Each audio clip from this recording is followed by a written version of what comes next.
welcome to another edition of Turned Out a Punk. I'm your host, Damian Abraham, and once again, I'm bringing you a conversation with someone who grew up listening to punk, may or may not still be involved with punk, but had their life changed by the genre in a major way. And today on the show, a longtime friend, first time I've ever had a real conversation with him, Matt Korvette from the band Jeans, also of Ultimate Warriors, also of Gate Crashers, and more. More on that in 1 second. But first, if you want to get in touch with me, head over to the email address, turnedoutapunkpodcast@gmail.com.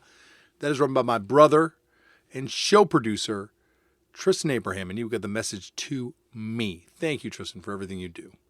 And you can also find me on Twitter or Instagram at Damian. This show has a TikTok page, an Instagram page, a YouTube page. Did I say Facebook? Facebook. It's got all those social media sites at Turned Out a Punk on those platforms. If you want to support the show, tell your friends about it. Let them know that you listen to this podcast. And that's the best way to support it. All right. On to today's show. Today on the show, Matt Korvette. And as I said off the top, Matt's someone I've known for like years and years. And Brad's been on the show from Jeans and Gate Crashers and Ultimate Warriors. It's very much like a collective thing, these bands, as we discussed in this episode. And I've talked to Brad, but I'd never talked to Matt, really. Well, a couple times we'd little chats here and there. But as I say in the episode, he's someone I would always have described as being my buddy.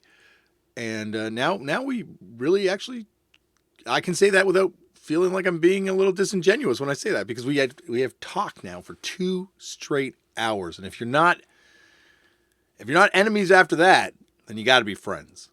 Jeans are one of the greatest bands that I've gotten to witness in my time making music. And this new Half Divorce record, dare I say, might be their best record ever, which is crazy to say for a band that's like 20 plus years in.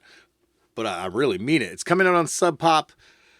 Well, if you're listening to this when this thing drops, it's out today. But if you're listening to this, weeks or months, years later, go back and check this thing out, because this thing is a monster. I'm sure this will be on a lot of people's best of the year lists, because it's definitely on mine. Well, that doesn't mean anything. I like a lot of music that other people don't like. But I think this will be an exception. I don't want to spoil any surprises, but there are some cool surprises on this one. And I think Matt actually gives them away on this episode. So I'm not going to ramble on anymore. And other than to tell you, check out Jeans. They're going to be playing some shows.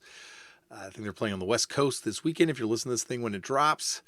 And if not, check your local listings. And that is it. Sit back, relax, and enjoy Matt Korvette. Matt, thank you for coming on the show. My pleasure, Damian. Thank you so much for having me. Well, it was weird because we talked just before we started recording that this is a situation where, because we've never really sat down and had the chance to talk, but I do weirdly feel a very strong kinship to your band and yourself in a way. Like, I do feel like we're from the same scene, even though geographically it's so For different. sure. No, I totally feel the same way. Maybe like neither of us have ever broken up, and we kind of started around the same time. Probably like we're both underground and beloved for like 2 years, and then like got popular to a level that like disgusted some and brought in new folks. And so I feel like we have similar trajectory in a lot of ways, for sure. And I know a bunch of your bandmates. I just never like chatted with you. I don't know. It's a little weird. Yeah, because I know Brad a little bit. Brad, of course, has been on the show, I think twice, actually. He was on another time, too. And so I feel like I know Brad a little bit better. Like, it just... For sure. It's one of those weird things where you just don't sit down and talk to someone, but then, like, I would describe, like, I'm like, yeah, man, Matt's my friend. Matt's my friend, even though we've never really had, like, a talk like this until now. So no, it's great to do it. Exactly. It's taken a long time to happen. But also, I feel like, not just from Brad, but like, the Gate Crashers LP calling Gate Crashers are a bunch of motherfuckers. Like, there's just so much deep head punk shit to you guys and your kind of crew going back way back when, that for sure. also really kind of I feel a strong kinship to that too. So we'll get to all of it, but this has got to be started off the way they all start off, which is Matt. How'd you get into punk? From the first time you came across it? Yeah, I mean, I was always a big music kid, you know, like metal, whatever, like elementary school it was like Guns N' Roses for sure. I mean, it's still Guns N' Roses for me, but that was like the first band I got into, and then from there, you know, alternative Nirvana. But really I feel like the you know, kind of a similar trajectory for a lot of people our age, I think. But it all changed for me when it was my 13th birthday, and I lived in northern New Jersey at the time. My dad took me to a Yankees game, and we went to Tower Records beforehand. And I don't know, like, I mean, like if you walk into like Amoeba, even you being a lover of music, you get frozen with the choice of a million things, right? And you like can't even look because it's just there's just too much stuff. And that's how I felt at Tower. I like didn't know what I wanted. And I just grabbed two things just from like cover art alone, which felt like a really big risk because I probably had like a dozen CDs or something, you know, like it really made a difference to get two new ones. And the ones I grabbed were Pennywise's Unknown Road and Lard's The Power of Lard EP. And I loved them both, you know, like it was just one of those things that, like, I don't know if you know how familiar you are with Unknown Road in particular, but it starts off with like a crackly piano, you know, Yes. prelude. And I was so scared that I bought like classical music by mistake for like that first 30 seconds. But then it kicked in and I was like, this is amazing, you know? Yeah. And so it was like a solo venture. It was just kind of me in my bedroom, like not knowing what, you know, not being able to piece this together really. Um, but yeah, I just like was super into it from that point. I didn't know about Dead Kennedys, but I knew Lard, you know, just because there was that like crazy worm on the cover that was just very stark, you know, eye catching. Very Dune kind of vibe to it too. Yeah, yeah. And I mean, and there was no photos of the members of Lard, which added to like, what is this? You know, like it was just so the mystery was so alluring to that. Mm-hmm. Like the lyrics totally went over my head in a lot of ways, but I could tell they were like very forbidden, you know? Yeah. And yeah, I kind of got into that. And then I mean it really was just a matter of thanks lists, like Pennywise's thanks list, you know, realizing, okay, this is Epitaph. Let me see what else that entails, you know? And this was, gee, probably like, yeah, like 94, but like it must, I don't know when Green Day hit exactly, probably around the same general time. So that of course was like a big thing, you know, to figure out Green Day and like Lookout Records maybe. It wasn't long until I moved to Nazareth, Pennsylvania and met Brad and Randy and a bunch of like who are my bandmates today and a bunch of other like really close friends that I'm still super tight with who kind of were like 1 or 2 years advanced and knew about like underground punk and just kind of opened the door for me. It's interesting though, Guns N' Roses as this on ramp because they were, as much as they weren't a punk band and kind of the exact opposite of Nirvana, and obviously the two bands kind of had a beef back then, even. Yeah, Uh, yeah. they are weirdly a band from punk, like Izzy and Duff both being out of punk bands and playing in kind of like hardcore bands back in the day and playing these hardcore shows. So I don't know, they were in a pre Nirvana world, I think, a like an alternative kind of punk like beacon in a way. Yeah, I mean, especially if you put them up against, you know, some of their other hair metal brethren, they Yeah. had the edge. Yeah, I was always kind of looking for the edge, you know, not Yeah. the guitarist, but yeah, Or the wrestler. yeah, yeah, yeah, that's right. That's right. Um, yeah, no, no, I mean, I guess that grit and that sort of like real world thing, like I would say like that, like, you know, Metallica, I was fine with, but they didn't grab me the same way like Guns N' Roses did, or stuff that seemed more like from the streets, you know, Hmm. even if it's like a full fabrication. I found that more appealing. Yeah, there was kind of like a Dead Boys vibe to it. Like obviously I didn't know the Dead Boys then, and I think probably heard "Ain't It Fun" for the first time when Guns N' Roses covered it. Yeah, I mean, the Spaghetti Incident was my first ever CD purchase, actually. What were you buying before? Tapes, I guess. Yeah, yeah, yeah. Yeah, the CD was just so much more expensive at the time that like by the time CDs became affordable, yeah, I guess Spaghetti Incident, Use Your Illusions Volume 1 and 2 were also like early CD type purchases, but yeah, prior Yeah. to that it was like the worst format ever in a tape. No. Yeah, for sure. They always broke. They always like they never. Yeah, I never took a love to tapes, honestly. I mean, I loved having them when that was the option, but I was eager to move on to CDs for sure. My last tape deck ribbon just broke, so I can't play any of these tapes that I'm like surrounded with now. It's just Oh like a man. Yeah, like I appreciate that they're like what they exist as today, kind of like an actual thing that you can make cheaply and sell cheaply. It's like the last cheap thing, mhm. you know? And that's a great thing, but I don't really want to sit there and play a tape, I guess. I don't know. Well, I think it's important. Like the advancement of the tape was just such a huge thing for punk, metal, and hardcore, and all these musics that didn't have the attention or the economic means to reproduce them. Like you can really see the importance of this thing. But when that tape revival happened, I was like, this is not like the record revival at all. Yeah, I mean, it was cool when it's like a means to an end rather than like a tchotchke, you know? Yeah, Tower Records in Times Square is a legendary Tower Records. Tower Records in general was a really cool mainstream chain store, like one of the few stores that carried zines. Yeah, yeah, no, that was all like it was my probably my only time going into that shop too and just being blown away, you know? Yeah, I went into it when I went to New York. It was like a music nerd tourist attraction coming from Canada. Like you got to go to that Tower Records in Times Square and, and see all this cool stuff they've got there Oh, for compared to sure. here. And it was like you're saying, it's an overwhelming feeling walking into a store like that. And now it's obviously completely different in the way you consume music, where it's Tower Records times 10 walking in. Yeah. But especially when you didn't have the roadmap yet to put it together to know which section to dig into or which records to look for.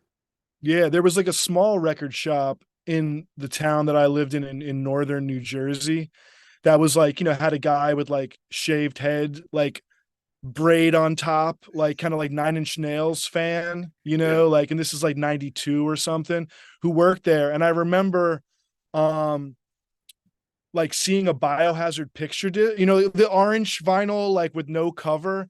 And I didn't know what it was. I'm like, this seems really cool, but like, is this like a memorabilia? Like, what do you do with this? Like it just, I didn't know that it was a record that you played. Yeah. It just seemed like, and I didn't really know much about Biohazard either, except they had like a sick logo and, like Beavis and Butthead probably liked them or something, They were on the Judgment so Night soundtrack. yeah, yeah. I mean, there was like an awareness, but not like I didn't knowledge of their music. Yeah. And that store, I was a huge Rage Against the Machine fan before I got into punk, still am, I suppose. And they had like a CD I'd never seen before by them for like $25, which was unheard of. And it actually was just like a bootleg of a live show. But I didn't like understand that. And then when I bought the CD, it had like a different band's name printed on it. And I was just like furious that they like stiffed me, just like, so I didn't have like an older sibling or like an older friend at this point to explain things. And I just got a lot of things kind of wrong or was confused at first. Well, and there was like a real trial and error process to figuring this stuff out then. Because you were, like you're saying, like these formats weren't necessarily talked about. So you didn't necessarily know, let alone what the bands on them were. I remember Yeah. going to HMV here in Toronto, which had a kind of a cool punk. I guess back then it was the alternative section they called it first, and they had a copy of the No Effects Ho Effects 12-inch, and same sort of thing. Like I looked at it, I'm like, okay, I've heard of this band No Effects, but like I don't know if I can get my parents' record player working to you know. And it's always been a big regret. And then I found out years later that Mike from Fucked Up actually bought that copy at Oh, HMV years wow. before we knew each other, and Oh, then it's meant to traded. be. Yeah, they traded it for Two Violent Children bootlegs and totally got stiffed in the trade because that Yeah. all that stuff's worth so much money now with the pop Oh punk stuff. man. Like, did you get a chance to go to any live concerts before moving to Pennsylvania? No, no, like concerts weren't like a part of my life really. I first went to shows, Mm, like once I figured that out and I went to like a fire hall show and it was just like the best thing ever, and then it was like, why would I ever buy something that has like a ticket, you yeah, know, yeah, and go where like someone's like there's security. Like it just didn't make any sense. Like I loved shows and like the DIY aspect. It just was so much fun, like I've always wanted to like create stuff. And that was just like everyone here is like a year older than me and they've created this world that they just created. And that was like the coolest thing to me, like the accessibility and just people I knew. I mean, they were like stars to me, but they were also regular people. I don't know. It just was so alluring. I think to this day it ruined music any other way but this. Like, I take my kids sometimes to see big concerts or artists that they're more familiar with that are removed from it, and it's just I just couldn't imagine engaging with music like that. Like once you've been to a shitty community center show and felt the power of like a Los Crudos or a Drop Dead or just like any number of Oh, these, for sure. like how do you go back to the stadium no matter how great that Kiss show is? Yeah. Yeah. No, no. I feel, I mean, I've been to like concerts since then, but it's like I put it in like a different bracket in my brain. It's Hmm. like a different form of entertainment Hmm. than going to a show for sure. Were you already a wrestling fan at this point? Like, had you gone and seen live wrestling? I hadn't seen that either, but yeah, for sure. Like, since 8 years old or whatever. Like I broke my leg in second grade, and it was like the first time I was awake till like midnight. And it was like, they had like Saturday night's main event. And I Yeah, remember just being like, oh my God, this is the spectacle. Like I love this too, for sure. And yeah, yeah, it's just like also like a private thing that, man, then I moved to this really small town in Nazareth and like make my best friends for life who are like independently into the same stuff. yeah. It's really cool that you found that because I definitely met kids at different stages that were into punk and into hardcore, but it wasn't until later on when I started getting more into like the DIY shows. Like, how tapped into kind of like the DIY stuff? And I guess like at that point, was it like Plow United and Throttle Jockey? I think they were called, right? Or Thrill? Yeah, yeah, no. Yeah, Yeah, no, that stuff for sure. Yeah, like that was like the Westchester bands and like I mean, it was also very much like zine based, like who's advertising. That was like what, like Coolidge Records or something mm, really small, um, local labels. But yeah, we would get super into that stuff. This is like also concurrently getting into like Bovine Records and like buying, Power Violence split 7 inches. While like it was mostly like Power Violence and like pop punk were like the two interests, they were just like they were most active. I don't know, mm, like you know, hardcore was what it was still like kind of new age records at that point, which I didn't gravitate towards. Like I wanted fast music, I guess, and this was before like Youth Crew came about in like '99 or so, like the revival, I guess.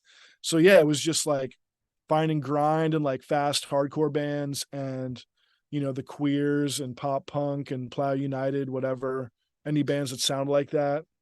yeah. You were kind of like, and I was the same way.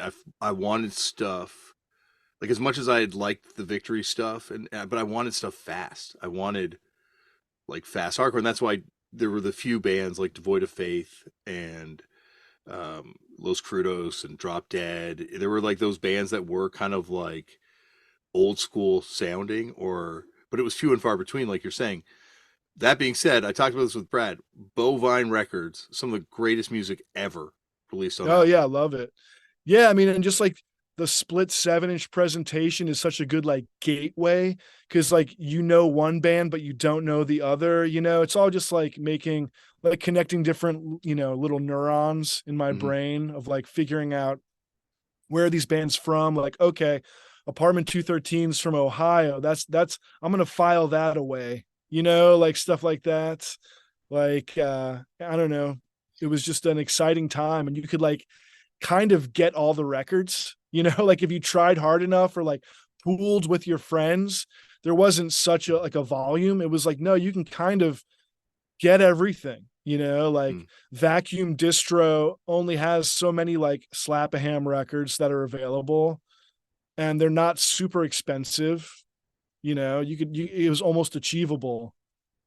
I think the thing that kept me from ordering from Vacuum was the fact that your package would probably get seized and you'd have to pay Oh duty on shoot. it coming into Canada. But you're right, like just going over that catalog, and then when he sold his collection, and there was that Vacuum auction, I that remember that. that was huge. Like for in a pre eBay universe, that was like a seismic record Did sale. you get anything out of there? No, no, I was really tempted to buy a 16 record. I think I was like, oh, I should buy this, and of course, just was like, oh well, the exchange rate at that point was also very high.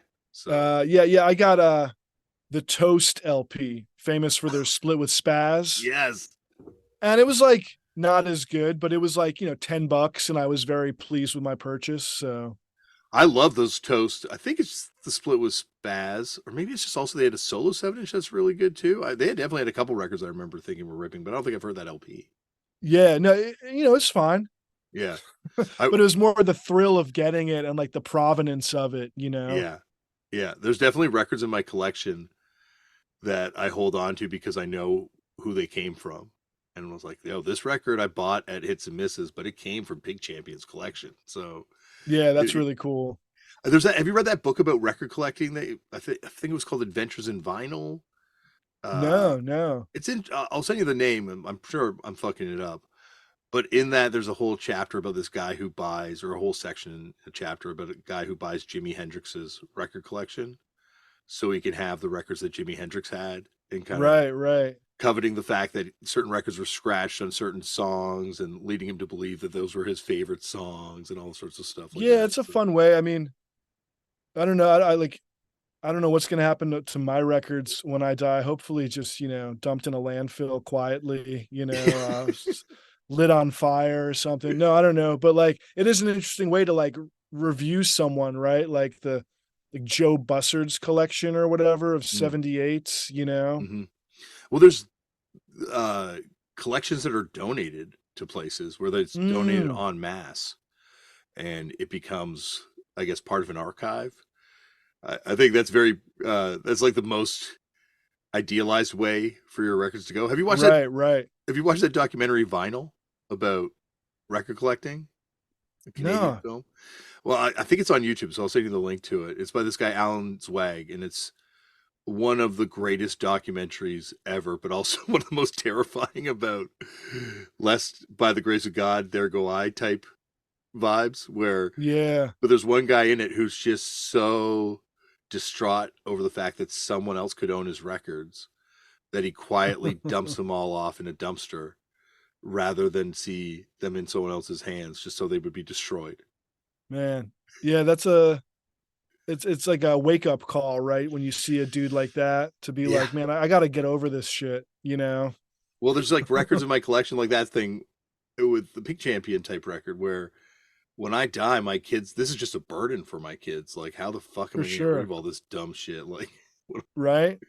there's going to be a Man. massive garage sale outside of my house at some point, and all this stuff will be available for pennies on the dollar, like the Typhus Flexi for 50 Yeah, I cents and mean, stuff. that seems like a good way. Who cares that once we're gone? Yeah, there's almost a romanticism to it, like that you could become part of one of those great scores Yeah, for. yeah. I mean, which are like so less prevalent now. I mean, I guess they do exist, but They I do don't know. exist, but you're right. Like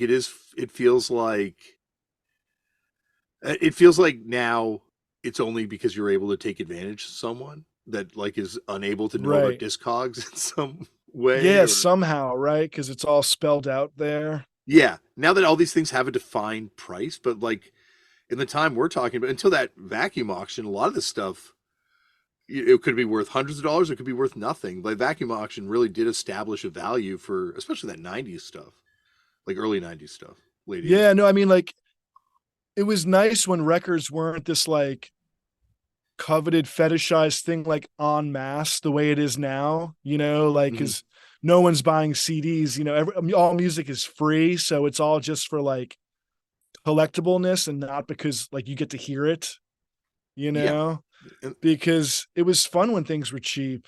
Like, I'm just like, do I have to get into CDs now? Because that's so much fun to like not pay a lot of money and get a lot of music. And yeah. now it's like the LP starting price of $30. It just, I don't know who's able to have fun at that level, like, Well, because like you're saying,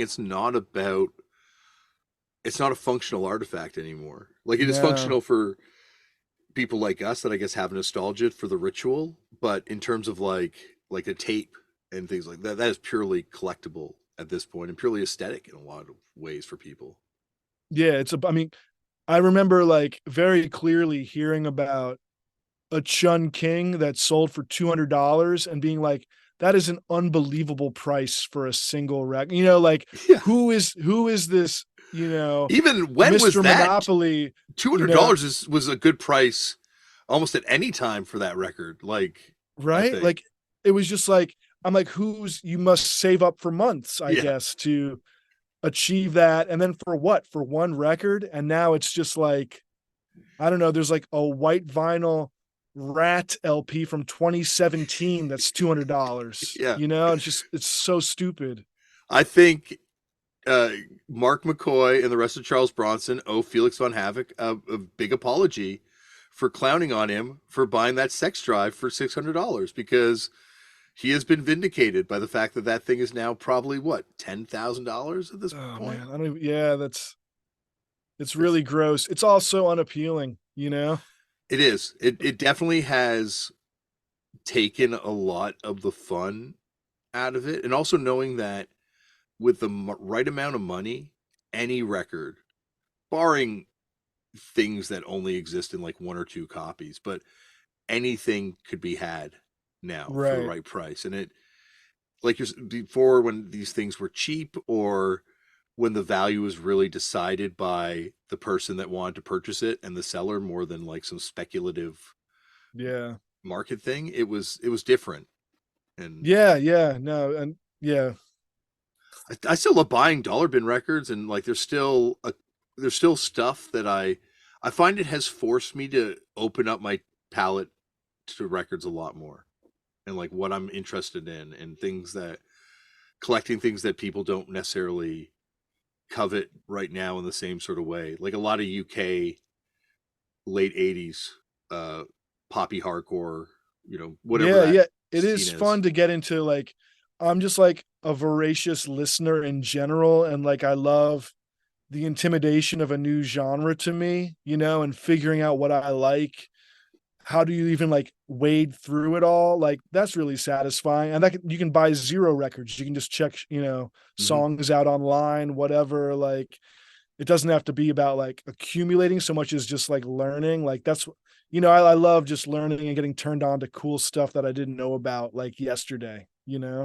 I also love like personal white whales of records, like finding records that there's not like it's not a chunking or a vengeance or something like that, but it's I texted Brad about it when I found it. Found an Ultimate Warriors record with a Jughead's Revenge sleeve Ooh, done yeah. over as an Ultimate Warriors record. One of the coolest finds I've ever had in Man. California at a spot. Yeah, yeah. Yeah, yeah. You must know Alex Sanchez, right? Yeah, Absolutely, yeah. he's just been like making Ultimate Warriors records for the past 20 years, like on his own accord. And it's just amazing, like I don't know, they just keep new versions keep arriving, much to our chagrin.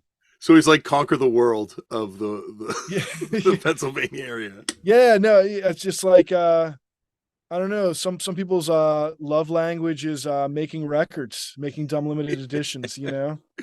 I think Jughead's Revenge, though, are one of the most underrated bands of that sort of Epi-Fat wave of bands. Because I never listened to him. oh, they are like an Epi-Fat Poison Idea. Huh. They do a Poison Idea cover even, but it does have that same sort of kind of Wow. Jerry A vibe to the vocals, even in a way, Huh. but definitely Southern California. And they were nearly Who sued into knew? they were nearly sued into oblivion by the Archie Oh, Cox really? people too. So quite the triumph. But Oh man, that's funny. so where were the what were the bands in Nazareth? Sorry. Well, it was like before I was in a band, Brad had a straight edge hardcore band with Randy called Nothing Said. All of those guys, there was four of them. They became like closest friends, then and to a point now, Yeah. like three of them are still like my best buddies. Randy was doing like kind of like a faster punk band called the Spunk, also with like lifelong friends of mine now. So it was like Nothing Said in the Spunk. And then I don't know how it happened, but I got lucky enough to start doing a band with Brad and Randy and another buddy of mine who like, was into it in like freshman, sophomore year, junior year of high school was kind of drifting. And then senior year was like done with music, Yeah. Yeah. And that band was called Citizens Unheard. That was like the first band I played a show with. I sang, and like weirdly enough, I like wrote a bunch of the music too, which like I haven't written like music in many years, I feel like. And those guys who were clearly more experienced than me were just like, all right, let's, play some of your songs too. It was like very flat. It gave me confidence in a way. Were you playing the songs for them, or were you doing like hardcore singer style, like da da da da da da, and No, I had like judging it? I had a bass guitar. Okay. And so I had like, and I had like two fingers on one hand and like two fingers on the other, and I could kind of just demonstrate the riffs Hmm. and they could kind of put it together. And like it's interesting to think about it because I had like so little going on in my life at that time, or like the scope of my life was like this, Yeah. where like the songs were mostly about what my friends looked like, and it wasn't intentional, but I remember like the first song I wrote was called Me and Joel Look the Same, and it was about how I looked similar to Joel. And it was kind of like, honestly, it sounds like a Piss Jeans song in retrospect. Like the riffing is very like in that Fang school of like just kind of downer, like three notes sort of thing. Like, where your fingers first go on the neck of a guitar, like those notes. But it was fun. It was like such a blast. I loved it. I loved like right away felt comfortable singing in a band. It was great. Would you guys like who would you guys play with? Like who like We played local at this bands your club. age? Or? There was a club called Scarlet's, which had like a lot of hardcore shows. Like I've seen No Redeeming Social Value there. I saw like Rancor 97A there a bunch, Floor Punch. But it would also be like just like high school bands where they would try to get you to sell tickets to play. But I feel like I never did sell tickets and I played there anyway. So I'm not really sure what exactly, the path was to performing there. Yeah. But yeah, we just played there a whole bunch, and that was kind of the only place I think we played. We might probably played like 6 shows maybe Would before the like Ultimate Warriors came about. would like Digger come through and Yeah, they Weston? they didn't exist yet. They were like Okay. give it like 1 or 2 years, and then yeah, Digger arrived for sure. But That's when Tim Heidecker, I guess, had his band with all the guys that got stolen to form Digger. really, When he was on the podcast, he yeah, said, because he's like from a town away from me, so it's funny. I had no idea back then. "Yeah, he's like an Allentown dude." And when I brought up Digger, he's like, "Yeah, those guys were all in my band." And then I was actually super pissed off because they all got stolen away to join You know Digger. what? Digger was great, man. He should have give it up for the cause. Like they have like at least one solid album, and I tragically, the one guy died very Yeah, early on. that was his Um, best friend, Tim's best oh friend. shit, Phil, yeah, Yeah, he like was the spark in Digger for sure. because they by the time they played Toronto, I think they played Toronto maybe in a couple times back then. he was out of the band. It was like the Hopeless era because I think he passed Mm, away fairly early on, right? yeah, Or yeah. Yeah, they had yeah. a song. Do you remember I Want My Hat Back? Yes, I have And that seven like inch. that song, like I always would sing the one quiet part when they were playing, and I like would be really proud and psyched to be like the loud kid in the crowd, like Yeah. it was just like a good time going to see them, you knew you're gonna have fun. It felt like what could have been obviously being a huge leap, but that was like a Blink 182 vibe of a band. By the time I saw them, the lineup had changed slightly, I guess. So, Yeah, but I I feel remember like hearing that 7 inch and being like, this is as good as Eminem by Blink. yeah, I mean the problem is like they matured, Yeah, like they like probably got like more sensitive, got like more complex songwriting, and that'll do you in sometimes, yeah. becoming a good musician. And it also feels like it's always the outliers from the scene that become the huge stars. Oh, for sure. Yeah, yeah. Like the band that everyone's like, those guys, that's the band that everyone Yeah, gets who's into. always a little bit late and Yeah. like able to bring it to a wider audience Hmm. for sure. Yeah. It's interesting. I'm sure, like, obviously being on the label, when you encounter people from Seattle that were like hardcore kids that just did not like Nirvana. Yeah, yeah, Because it's just like obviously, completely different relationship when you're from a place versus when you're, for sure. I bet you're like, oh yeah, it's kind of like that anywhere there's a big band where Yeah. people either Yeah, yeah. love I it. mean, although I feel like my area never had a big band really. Like what felt biggest to us was Weston. I don't know if you Weston, ever like, yeah. but like they're kind of a footnote in the greater scheme of like poppy Yeah. punk, even though I think their first album is like one of the greatest of all time. Like for me, of pop punk, I love that. It was just so like unique Hmm. and like scrappy, but also like a lot of interesting thoughts. The great lyrics really, really, really resonated with me.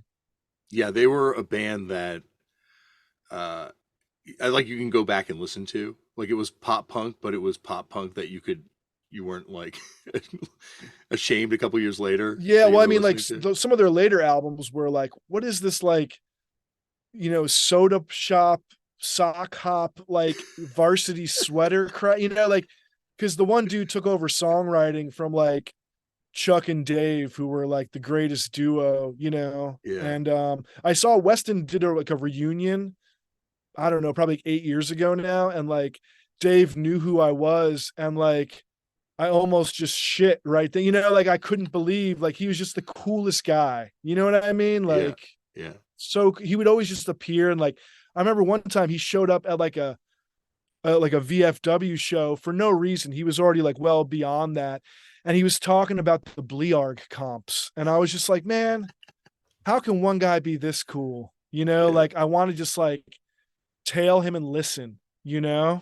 But Yeah, they felt like they I think also it was so much about labels back then and winding up on the right label.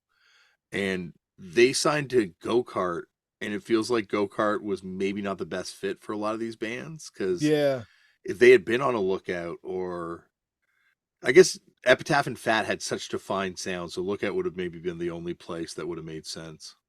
yeah, there wasn't a great place for them to go. Cause yeah, they had like a little bit more sophistication, or like maybe smarts is the word at first, is that it wouldn't have fit with just like your generic pop punk band that like were kind of nimrods, like there was something going on with them that like adults could enjoy perhaps. Hmm. I'm obsessed with like the way bands and obviously scenes are, as we've already touched on, like are taken up geographically, and how on the East Coast this pop punk, Dillinger Four, like including the Midwest and the East Coast, but pop punk did have this sort of like sophistication with a lot of these bands, and they were like smarter or Like mo- Lifetime, right? yeah, Lifetime exactly, and more connected to DIY than the West Coast bands, which were just felt a lot bigger and felt like a lot more jocular in some ways for Yeah, I some of mean, the I think stuff. it's that feels like a reasonable impression, for sure. I definitely related more to the East Coast bands. When a West Coast band would come through, They did seem a little like, pro gear, pro tude sort of vibe. That would be fine, but it wouldn't be like cool, you know? Hmm. I think that's why Toronto connected so much to that California band thing, because it is a music industry town, and there Mm, was a defined pathway to success by playing this music. Like in America and California, if you were a band and you got really popular on Epitaph or Fat, you could get a song on K Rock, and then you right. could kind of launch it from there. But in Toronto, kind of had the same thing. Like you could get a song on Much Music. Like there was a whereas like you're saying, there's not really a place for these bands to go in Pennsylvania that are playing this kind of music, or in New Jersey, or even in New York. Yeah.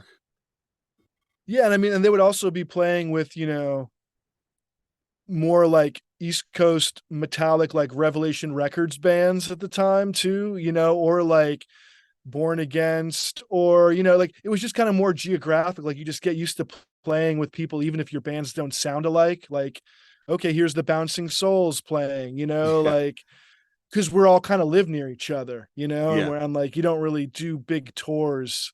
Maybe you do sometimes, but not in the same. It was more about like fostering a scene, I think. And there's also like, I think there was more of a fest circuit too for a while, where, and I was pausing numbers being kind of like, I guess, the one of the Yeah, that later was by the examples. time like I was playing. Yeah, we played Positive Numbers a couple times. Wilkes-Barre Fest Yeah, for before sure. that, and like More Than Music, and uh, Yeah. whatever the Dayton one was that used to happen before that, Mudfest maybe, or something like that. Or Hmm. No, there's a few of those fests. Yeah, like kind of moment more that you said more than music, right? I think that was one in Columbus, or maybe Yeah. that was Columbus Fest, or maybe they're both the same thing. Who knows? Detroit Fest, and Oh that yeah. was the circuit, right? Like you'd go, bands would go and play these fests. You could try and go to as many as you could. Kids that were able to would follow it around like the Grateful Dead. Right, right. Yeah, yeah. No, that was a cool thing. I mean, I also just remember that would shows that would be like starts at noon, ends at like 9 p.m. And it'll just be like, I guess it's a fest, but it's like not really, it's not the way we think of fests today, where it's all branded and like there's passes and it's a full weekend, just kind of like a long show. Hmm. It's also weird to think of this in the terms of like, no one was making money on this shit at all. Yeah, yeah, And the motivation to do it was just because you loved it. And I'm sure that obviously happens with a lot of festivals now, but there's also like an upside financially for the bands, potentially for the people doing the festival. And that's what you're saying. Like it's a lot more pro. There's backstage passes, there's potentially sponsorship on some of these things. And it's interesting to think of something where it was only done for the love of doing this thing, and no one really even had a great time at these events. Like you're saying, it's like 12 hours of a lot of times yeah. I mean, super shitty bands. and I mean, looking back, I remember feeling like, oh man, this is massive, like this fest. This is sick. There's all these bands here, and it ends up probably being like 80 people, like Yeah. at the event, but it felt so larger than that. And I think it's because also back then it felt so much smaller in general. This whole scene felt, as For much as there sure. were divisions, right? Like pop punks would play with the Revelation sounding bands because there weren't Yeah, yeah. that many of us. And I think that's the thing about the when there is an upside to it and there is a path to success in doing it, it becomes a lot more. It changes the motivations. Yeah, yeah. No, it's definitely, I mean, it's fulfilling to be in a band nowadays, but there maybe some of that magic is a little bit missing, compared. Yeah, But of course, that could just be being 16 years old, versus being older. it felt it felt like back then also there was a you'd make an unspoken commitment to this thing, like the idea that you were going to get the job as the editor of Max and Rock and Roll, and it's basically like a vow of poverty that you were never Yeah, allowed to make money doing this full-time job of editing this right. incredibly influential magazine that had incredible distribution, but you could not make money doing this thing. That's the caveat to I to guess be it also involved in it. speaks to like everyone was kind of doing all right back then, like I think it was a Yeah. lot easier to kind of scrape by, or maybe we were all still living with our parents, or, some combination. But yeah, I feel like it's way harder to be 20 years old now and try to just follow a passion that makes you no money, Hmm. like I don't know, just the price of everything going up or whatever, just like, you can't just like casually go to college now. It's so absurdly expensive, there's just less free time for kids. I don't know. And everything's monetized or potentially Yeah, yeah. monetized, and it's like, and I there is always that risk of sounding like the old person complaining that it's worse now. I think it's not. It's just so different, and just I just think it's worse for the kids. Like they have yeah, it worse, like I mean, I guess we knew about climate change when we were 17, but like how much were you thinking? Like yeah, if like a political band's telling me to recycle, I'll be like, yeah, I'll recycle, but it doesn't feel like the state of emergency like it does now that, we clearly weren't it caring doesn't enough snow back here then. anymore. Yeah, Yeah, exactly. Like it it's was. really, I think we're already like reaping what we sowed just recently. And I feel bad for like young kids who didn't get to have that like carefree time. It felt like a lot of it too was prophesizing this era that we're in now. There's this doom prediction thing, and we're dancing, having a good time, singing along. Like, yeah, one day there's going to be a fascist president in place, and in Canada, there's like all sorts of shit here. So I'm not pretending like it's only in America. And now we're in that moment where it's like, ah, damn, this is exactly what Jello was warning us about. This is all Yeah, laid to it's bear now. nasty. Yeah, I mean, like, I don't know. I never like was a kid who was scared of like getting shot. You know what I mean? Like, I Yeah, knew like some person that have a gun, but I wasn't reading in the paper of like random shootings. It's all so much worse. So I feel bad. I hope the kids today can like persevere, and I also don't hold it against them for wanting to get paid. yeah, Like I feel like that's like an interesting development, like seeing a young hardcore band put out like a tip jar, or something that would have gotten them like dismissed from the scene in 1997, and now like like charging maybe a premium on their band shirts or hmm, something.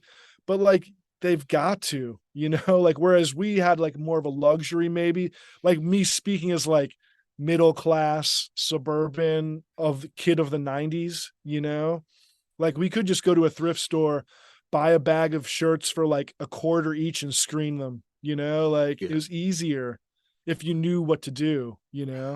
There was also a commitment to uh, poverty. Like, you will pay no more than this much for this record. Yeah, yeah. You We're will just trying to keep it like we don't want this to become a money thing, exactly, right? yeah. And I want to say a commitment to poverty, but like you hear these stories about Fugazi back then living on beans on like rice and playing these $5 shows, and they clearly made money. There was money being made Yeah. at some point, but they never exploited it to the extent that they could have, obviously. And that was the model. That was like, all right, that's the Chase model, or it was Los Crudos, or it was like all these bands that were like, you do it because you fucking love it, and Yeah, you yeah. and Yeah, I hope there's still some aspect of that, just doing it for the love, because that does seem to be like lost a little bit, maybe because it's so like there's so many roadblocks to just doing it in general now. Like there's a million bands out there and they're all their music's for free right now. Like that's tough. tough. You Yeah, know what I mean? yeah. Like, how do you get heard? I don't know. I don't know.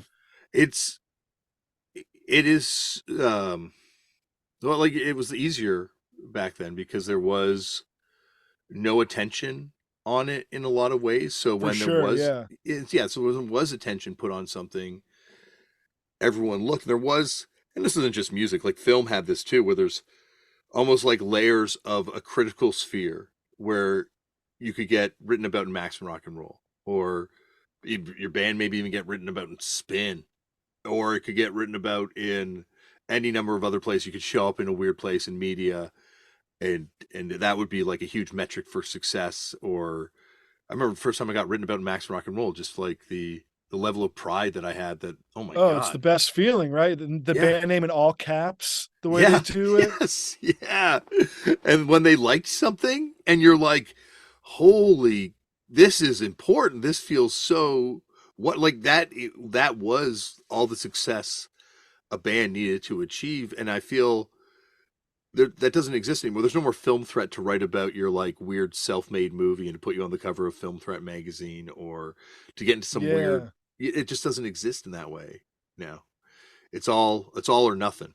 And there definitely, Yeah. it still goes on. There's still DIY shit all the time, obviously in every city. Yeah. And I mean, I don't know, like I feel like it's so easy to do a one person bedroom punk project now, just with the technology that exists, where maybe you feel a little less pride in successfully putting out a demo now than like in 1996 when you had to have friends and like someone had to know what they were doing, someone Yeah. had to know what a 4-track is and Mm. like how to operate it, and then like to duplicate cassettes. Like that was all very thrilling because it felt like, a secret portal being unlocked, and then to send it and have someone else dig it. Like that was the greatest thing. Like the first music I ever released was a cassette compilation that Brad and I put together, of just like, it was kind of like a mixtape because there was also just random tracks that we liked, like, like a body count song. We're like, oh, let's put this on here anyway. And there was like a bootleg live Weston song, and then just various bands that were just us, like in different configurations. And we just made them and like, photocopied them, hand drew them, made a booklet, and brought them to Double Decker, the record shop. And we're like, do you want to sell these? And like he did. And just going back and seeing that the pile went from like 5 of them to like 3, and just being like, who are those 2 people that bought this? Like, this is so great, like so much fun. It's also the only place where you can kind of just do that, was punk. Like that you could just be Yeah. a kid and be like, ah, fuck, let's make a tape and put it out, and people are going to buy it and respond to it, or people might even review my band and Yeah. take it People took it seriously. seriously. That was Yeah. what was amazing. That what felt so good was like, wow, you liked this thing that I put into the world, and we just truly just put it into it from our like bedrooms in our parents' houses, Mm. like, oh, that was the best. It's kind of amazing that the three of you have had this sort of creative collaboration. That obviously Piss Jeans is a very long running band, but Yeah, this yeah, goes back to pre Ultimate Warriors. Like this has been for sure. and it's rare to be able to have on any level an artistic project with collaborators that goes on for like 5 years, let No, I, alone. I feel very lucky. Also, like, what helps me feel lucky is if I ever try to play music with other people, and you're like, oh, this is cool, or like, this is awkward, or this is good, but it's still not like that, like, deep bond that I feel Mm-hmm. lucky to have with like anyone, you know? I think No, that it's like cool. John Worster, when he was on one time, talked about the internal metronome that songwriters have. Like whenever he's like, because he's obviously collaborated with so many people over the years, that Yeah. every songwriter, he says, has like an internal metronome that's the way they write, and it's very unique to that person. And over time, working with the same people, and obviously with Fucked Up, it's been slightly less time than yourselves, but I don't think I can. It's very weird when I collaborate with other people and I go into other situations because I just don't feel. I don't feel as comfortable Yeah, ever. I mean, it's good to not feel as I mean, it's good to like remember what you had. Like it's a reminder, Hmm. of like how good you have it, kind of Hmm. how easy things come with other people. Yeah. Yeah, no, I feel lucky. We got really into like self mythologizing at an early age too, because we all lived in Nazareth, and against our better judgment, we were all big fans of the One Life Crew album. And so they called Cleveland Clevo. And so we were all like about Nazo, and everything was like that. So it was just like the Nazo Records compilation, and that was like, here we have an identity. Here we have like a crew all of a sudden. And it Yeah. was always like, even then, it was also like tongue in cheek, like, we're nothing like One Life Crew. These guys are idiots, but it's funny. And also, like, the riffs are good. And, we've got lots of learning to do in our lives ahead. You know? It's amazing what a moment crime-ridden society was in hardcore. It was small enough now that that record had ripple effects, like when that "Don't Mess with a Small Town" song or something came out. Like the level of just ripples that that thing caused, and obviously the lyrics are heinous Yeah, on a few for of the songs, sure. but especially the one. Super abhorrent. Yeah, yeah. I mean, I just think like I was just so ignorant too, like of just like not knowing about like geography, right? Hmm. I mean, I'm Hmm. like 15 years old. And yeah, I guess I knew it was like a stupid band, like that, but that's kind of all I knew. Like I probably couldn't have argued my points why they were dumb, effectively. Um, but yeah, no, we just like, and it was just funny because we were like the least tough guys, Yeah. so it's like, yeah, let's like talk like how One Life Crew talks about like, shortening the name of a town. I'm sure there were people that took that record seriously, but everyone I knew Uh, either hated the record or liked it because they thought it was ridiculous and yeah. Slayer Yeah. like. I, I mean, yeah, I don't It, it was but it was like Mike from Fucked Up was listed as a Fagario on their website oh really? Oh for like he was wow. one of the original One Life Crew boycott people, Wow. Good and for him. it was because it was, but it like I find it the influence of that record on people that listened to it and thought the riffs were super heavy. Like I'm sure that got me into Confront on some level, and Confront's one of my favorite bands Yeah, of all yeah. time. And then it also though inspired in another way. Like it inspired by how many people it motivated to get to react to it, to try and shut that record down, like the way it affected Victory, the way it Yeah, like affected Integrity. I was like a big fan of Heart Attack, of course, the zine, and like, yeah, that's like it gave a great fodder for Heart Attack to explain why One Life Crew was so stupid, Mm-hmm. So it was like helpful for me as a very ignorant person to like see the argument laid out for the first time. It also made like I think hardcore. It's probably cliche at this point, but it's such a precursor to the world we're living in now, where it Yeah. does kind of illustrate what the way social media functions too. Where obviously there's a, or sorry, not obviously, but there's going to be a backlash to something, and then there's going to be a pro side to it. Both Mhm. of them ultimately feed these sort of content machines and Right, right. are used to generate income for the platforms that they're happening on. Not necessarily that Hard Attack was motivated by that. Clint McCard was probably not making buckets of money off the One Life Crew, but Yeah, yeah. you did watch that unfold. Like it was a reason to buy that magazine to see how they would react to this Totally. thing that happened.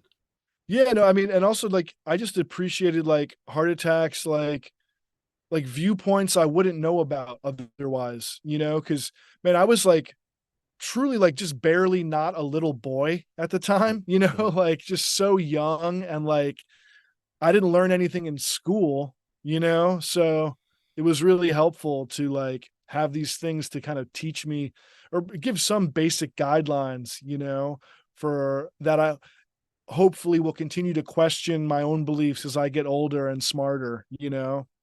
Or that news page in MRR where they'd have that little tiny news section in the magazine that I would be like, I guess I gotta read this because it's here. Yeah, yeah. But it would be way more informative than what I was learning about in school, Oh, in current totally. events Yeah. class or whatever, and way more informative than what I'd see on the news or pick up in discussions from my parents or things like that. It was Right. actually incredible news that we were able to kind of access to, and like you're saying, incredible thoughts and learning from bands like Propagandhi as much as you're learning For from sure. these other bands that have come up so far. That these were portals to information that you wouldn't otherwise have access to as just a normal kid. Yeah, it was just like a very apolitical time. How like everything like if I, pick up my mail, that's like a political act at this point, or like Yeah. walk the dog. But now back then it was like nothing was political. It was very strange to think about, at least, where I was living. No one talked about anything, like I've it got was I've weird. got I've got a set of Gulf War trading cards that I bought as a Right. kid and on a trip to Florida that I picked up Yeah. back We then. all knew And that was like, huh, yeah, okay. Yeah. That was like the extent of it. Right. Like, yeah, there was not even a pop culture response to it. Like it's pre Rage Against the Machine. So the only place there was seemingly a reaction to it was in places like punk or in sort of, I right. guess, intelligentsia circles type thing. But Yeah. punk Which were was, like hard to find. You have yeah, to know someone for sure. you have to pay for these universities, or you'd have to be in these circles. Whereas punk made this stuff accessible for anyone that was able to pay to come into the show or find a way in on the guest list or help load gear or whatever, or Yeah. get a tape off your friend of this one album. Like it really was one of the few places that were speaking truth or that you had access to kind of these truths at that And it time. was cool that like One Life Crew kind of got kicked out. I was like, Mm. oh, this is cool. Like there were repercussions here. Like this is good to know and see, that like you can't just be like a bigot, like, It all was, right. yeah, it was a mobilization and a very early moment on hardcore internet too, Yeah. where these kids could also go on message boards and there were these websites and I guess still BBSs maybe that people were going on and talking Right. about this sort of stuff, which I'm for myself a little bit later on, and maybe for yourself too, was also incredible for when you finally were able to put all these pieces together and figure out not only all of Jello Biafra's bands, but all the random people that were in other random obscure bands and demo tapes only. And it was the hardcore internet was an incredible awakening for record collectors, I think. Yeah, well, that was also like a tantalizing time because it's like, here's a list of rare punk bands, but you can't hear them because MP3s don't exist. So Yeah. write this down and, Yeah. like bring this list to someone. Like I remember early on when I was probably like 16, 17, and those bootleg like Japanese hardcore CDs came out, like Gauze and like Gizm, and like those showed up and it was like, oh my God, I can like actually hear this music, like Yeah. what an incredible, like, okay, you buy Gauze, I'll buy Gizm, and like we'll just, listen to them together and just like try to make heads or tails of this. Like there was just no other way. Well, because even then, those records were ungodly expensive if you could Yeah, get yeah. them. Like Detestation was like a $200 record, like I'm like, 180 bucks where? back then. Where would you like this was Yeah, like pre-eBay, you're yeah, you're done for. yeah.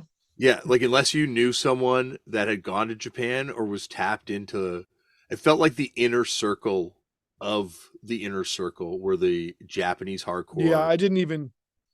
I had no clue. It's funny, like the reason that like Brad got into hardcore and consequently I did, via him, is he had a neighbor who was like, his name was Carl. He was probably like in his early 30s when we were like 16.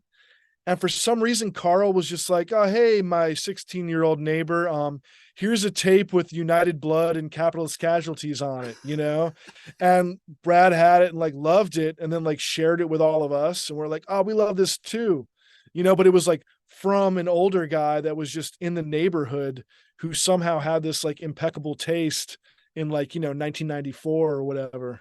Well, that means he would have probably still be into shit if he was into Capcaz, right? Because that would have been For sure, yeah. contemporary, right? I'm like, he was like the first person I ever knew who was like a Misfits collector, like, and this, he probably got it, really cheap back then because I don't know who was, there was definitely a fan base in like 93, but it wasn't like it is now, by any means.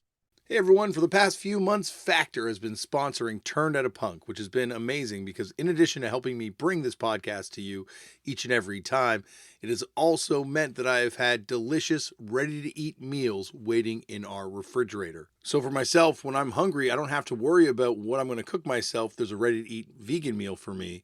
And for when my kids are hungry and they are eating anything but vegan, there's a meal ready for them too, because each week there are 35 ready to eat meals ranging in all sorts of diets from vegan to non vegan to keto to veggie to calorie smart, ready, prepared, and delivered right to your door. And these chef crafted, dietitian approved meals are ready in just 2 minutes. And you're saving money compared to takeout. And you can adjust how many meals you want from 6 to 18 delivered to your door every week. Plus, there are an additional 55 add ons from smoothies to snacks. So you can have breakfast, midday bites, and all sorts of other things. So why not give these heat and ready to eat, no fuss, dietitian approved, chef crafted Factor meals a try? Head on over to factormeals.com/TOAP50 and use the code TOAP50 to get 50% off. That code is TOAP50 at factormeals.com/TOAP50 to get 50% off. And thank you to Factor for supporting this show and feeding me and the kids. But yeah, it was like thanks to this one random guy who, like, I don't know, he's been to like a Piss Jeans show in the past 5 years, like just kind of a friendly neighborhood savior, random luck. Yeah. It really depended on who was around you for the type of bands For you would sure. get into. And because like we lucked at like Simon Harvey living up here doing Right. back then I think he was doing Discussion back then, but he was such an early Japanese hardcore obsessive that he would distro HG Fact records or he would distro stuff from Straight Up. So you could always kind of, I feel lucky about it, but like you had that stuff. And I guess in the same way, well, it feels like there's so many deep heads in kind of your neck of the woods, but Double Decker, just how many people were heavy duty record collectors and early Yeah, on. that place really raised me musically, and Brad too. But like, yeah, I just closed. I'm sure like in December, and man, that was like a gut punch that I've like come to terms with because things change. But that was just such a big part of like all of my musical discoveries for like a very large chunk of like my most impressionable life, like teenage years, 20s and such. Like I remember going there once and that was the first time I heard Hyrax. They had like a Hyrax record and like that just blew like I don't think I've ever been blown away by music more than that moment, like standing there when was it Kenyon's vocals come in and like it was just so sick. Or what was it? What was the singer's name? Did I get that right? Now I'm blanking on two. Oh fuck. Yeah. I But probably have this. regardless, it was like, it'll forever resonate that moment of like, man, I just entered another world just like 2 seconds ago, Yeah, it was. I didn't go till way after this point, like into the early 2000s, or I guess it was like 2000 Yeah. something that I went, and it was just to this day like one of the greatest selections of records for sale that I've Yeah, it ever would just seen. always be changing and like fairly priced. And Jamie, who was like, after like a few early years, there was Jamie and Amy like left, and it was just Jamie for God, like, at least 20 years or something. He was just like the sweetest guy, such a good friend. Like just to be into records and to like not rip people off ever. I guess you shouldn't get like a gold star for that, but somehow you also should, because he was just the most trustworthy guy who will also turn you on to stuff you never knew about, like the first time, like, have you heard of Killed by Death? All these things that were just like, I probably would have found out some other time, but like he really helped, and then the random collections he'd get in where he doesn't know about like Merzbow, but he got like a bunch of these records in and like I could sift through them myself, like some other guy I know who's a big weird creep, like in the best way, says I should check out Arab on Radar. So like, all right, let me listen to this bit. You know what I mean? Like just endless, so many wonderful moments of like discovering stuff by being in there in person and seeing what shakes out, Yeah, there's a a special place for record stores like that that had a like a purity to it, and maybe that's the thing that it couldn't survive in this world where. No, it was surviving great. He just got sick of it. It was like, Oh, really? yeah, That's good to he hear was. then. It's weird. Like it when I went there for I guess for the first like 15 years of its existence, I will like roughly estimate it was like a punk and hardcore like hub. Hmm. Like it was with the meeting place. It was just like the sun in that like orbit. And then in the past few years, it became like there's just like this rash of like norm weirdos who are just into like records, Yeah. like, Yeah. oh, Amy Winehouse box sets, or like AC/DC, like new remastered, like just stuff that it's like, all right, I guess, but totally divorced from like, this is active, new, current, like modern hardcore that's happening right now. Like the focus shifted, even though those records were still there. It was just like the people that inhabited the shop changed. Hmm. Like the age, it went up from like, a median age of like 19 to like 65 somehow, It's like being at a record fair. Yeah, yeah, it really. And I mean, the reason he was thriving is because it's like best prices, got in tons of cool stuff. So, so knowledgeable and comfortable to go there. But yeah, I miss the like punk meeting house feel of like, you don't know who you're going to see in there.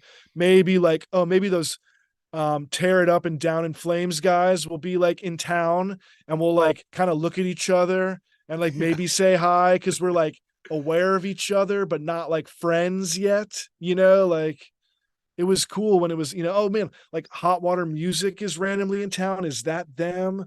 Yeah. I miss that little bit of magic, because that was super fun. It was the place you had to make that trip to when you were in that area. You'd always drive to Allentown to check out Yeah, Double Decker yeah, because it was so discouraged too. I think on in Seattle a little bit later too. It kind of had that reputation where you would go to these places because there's no other place to get these records like that. Like you go on eBay by some of these, I guess later on, but yeah, they were never as fair priced. But there's also that music no. discovery side where you're going to hear about something you had no idea about. And there was like a happening scene in the area when I was like a teenager and in my 20s. Like there were, shows with bands from all over the world coming through, like on a DIY level Mhm. all the time, like multiple venues.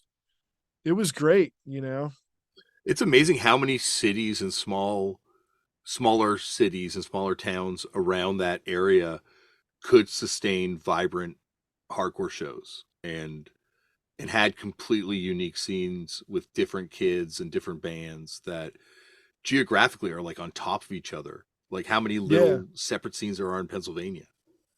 Yeah. I mean, like before my time, there were shows with like Bold and Warzone all the time, like though that was pretty commonplace for like kind of the like the second wave hardcore bands to Mm. roll through and like play banger shows where people went off, like it had that like history and continued.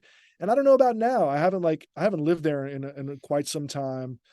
So hopefully there's like kids doing stuff that someone like me would have no clue about, but it did feel to like it kind of, like people moved away and Mm. then things change. When Elgin was on the podcast from Righteous Jams and I guess back then it was Wrecking Crew. He talked about like Wrecking Crew playing this show there one time with all these New York hardcore bands. It was kind of like the end of the New York Boston beef that day because they had to fight like a trillion Nazis that showed up at Allentown at that show. And Yeah, that was such an issue. yeah, I was going to say, was this still an issue that you guys had to deal with when you were going to shows? Not like peripherally, but they weren't interested in us 15-year-olds, Mm, and like yeah, they just weren't coming to those shows, or if they were, like everyone would be ready and there would be like one of them who mm. would like hang out outside and then leave, like I never felt threatened by Nazis, although you always knew they were around kind of. And then by the time I was in my 20s, I really don't think they were around, you know, Mhm. like it was like true DIY, like crust punk scene, or like noise and like, avant-garde, weird experimental stuff. And there was no time or place for like Nazis to really show up in those scenes. I probably was just a little bit young. If I was like 6 years older, I would have had my share, but they kind of just died off for the most part. Yeah, I think it was kind of the same way in Toronto. There's a couple shows I can think of where it was a problem, and for the most part, though, the bunch of fucking goofs kind of beat them all up. And I guess that's the thing. There was the generation before that fought them out of the scene, or by this point they were just weren't into the music anymore. Didn't feel like it was an active recruiting ground. But it does seem to die out just in time for, I guess, mainstream fascism to start Yeah, right, formulating. man. Terrible. No, yeah, but like, yeah, I was lucky to not have to like ever really worry about that. It would be more about like cops coming to like shut it down, but even that Mm. wasn't too often. Mm-hmm. So, how long after this sort of first band does Ultimate Warriors get going? Like immediately, I think, Okay, like yeah, it probably felt like a long time, but this is all like a span of like 8 months or something. yeah. Yeah, we got like the similar crew. I don't know what we were. You can only listen to so much power violence before you want to try it yourself. And that's kind of what we did. We loved like the idea of two lead vocalists. Like that seemed like, all right, this is a gimmick that's like pretty cool. Like no one else really knows about this yet around here, so we're gonna do it. Who was the And inspiration, do you think, for you on that on two vocalists? Because I'm obsessed with the two vocalist format for a band that existed in the '90s. yeah, like I mean, a lot of the bands we liked had multiple vocalists doing like or at least multiple vocals. Like Mm-hmm. I don't know how many vocalists Man is the Bastard had, but they had a lot of different vocal sounds. Like Yeah. Spaz had all three guys with their like distinctive voices.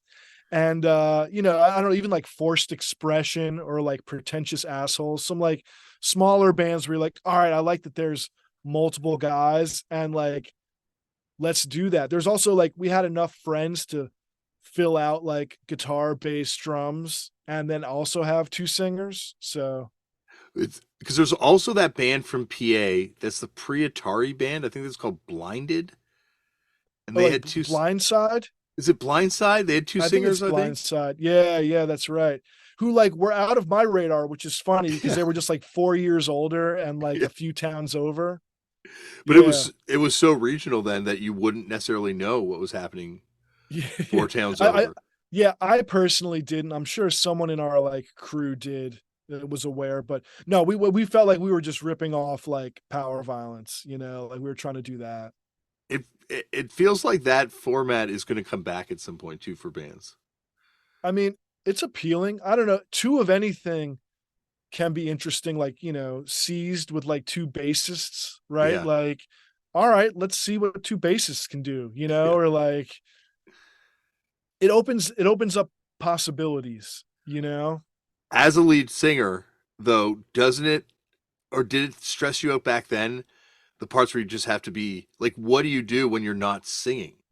Oh, like well, that was like you just like jump into the crowd, Yeah, like it was like I feel like a lot of what I was doing back then, singing, I felt like I had created it, like completely unaware that like Iggy Pop even existed. You know what I mean? yeah. Like, and just be like, I'm just gonna like hurl myself into the crowd and like we're gonna flop around, like the mic's gonna come unplugged. This is just like what we're gonna do because it's like exciting and it shakes things up. Like, yeah, it was just like a lot of my history is like innocently having no clue about like what came before. Like, but yeah, no, we were super into that, and just there was a lot of room for ad libbing too. So And also, you guys are super early into the wrestling punk. yeah, that Uh, that that felt completely novel to me at the time. I yeah, don't know. We were, and again, I think it just speaks to like our extremely limited worldview of like we live in a small town. I don't know what else is out there, but in this small town, there's like my three friends. Let me write about them.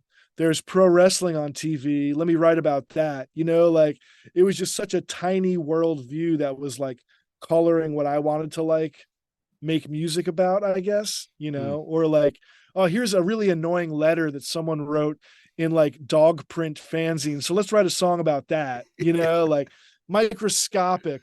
Like I never had an interest in grand ideas or like share, I never wanted to be like the preacher or the like person who understands the world. I wanted to tell you about like the specific parking spot I parked in while going, you know what I mean? I don't know. I just find like the smallest details were what like I always thought I should share, Well, like writing about your friends looking like you. Yeah, exactly. Just like the most microscopic details. That's what's like, all right, let's make this our thing. And yeah, it was just like wrestling. We love this. We're truly passionate about it. It's uncool. And let's just make it, let's just try to act like it's cool, you Yeah, know? there was no cultural capital in being a wrestling fan No, at that no. point. It's weird now that there kind of is in Yeah. some ways. But yeah, no, it was just like, let's do this. And then like it kind of aesthetically we're all set.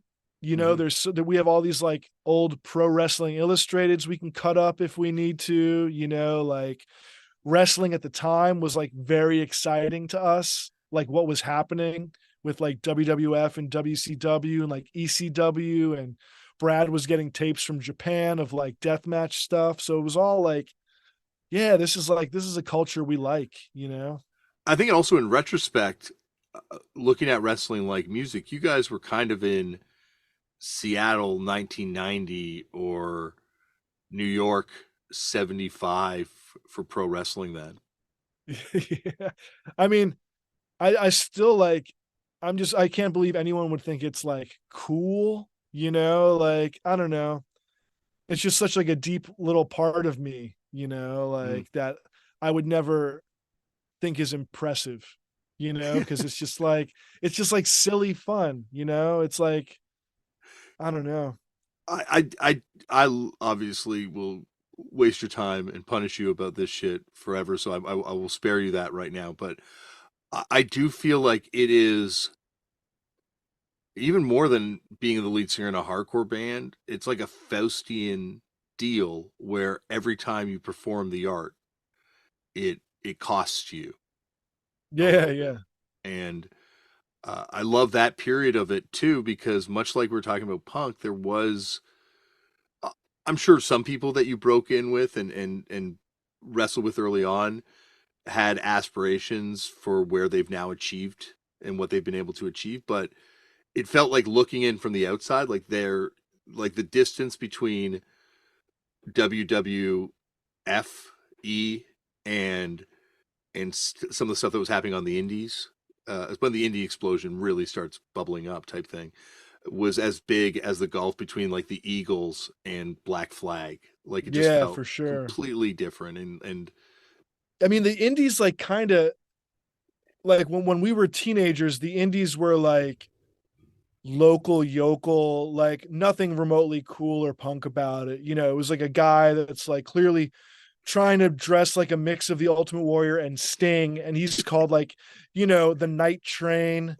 And like it was like fun, but like also like I feel like there was a level of like irony for our friends to go and like watch this stuff, like George the Animal Steel's there wrestling, Chef Wee I'm Fat, or like just like yeah, really terrible, like just no creativity, like kind of depressing wrestling. And then Chikara came about, which like four of my good friends, maybe more, maybe five, something like four or five, all went and got trained there. We're like the first class of Chikara, which suddenly like showed a new path for what like indie wrestling could be in America, where it's like humorous and like kind of letting you in on the joke and a little bit meta, like because this was still, you didn't talk about wrestling if you were involved, like there was, you didn't have like a reality show. It was a secret, it was a yeah. true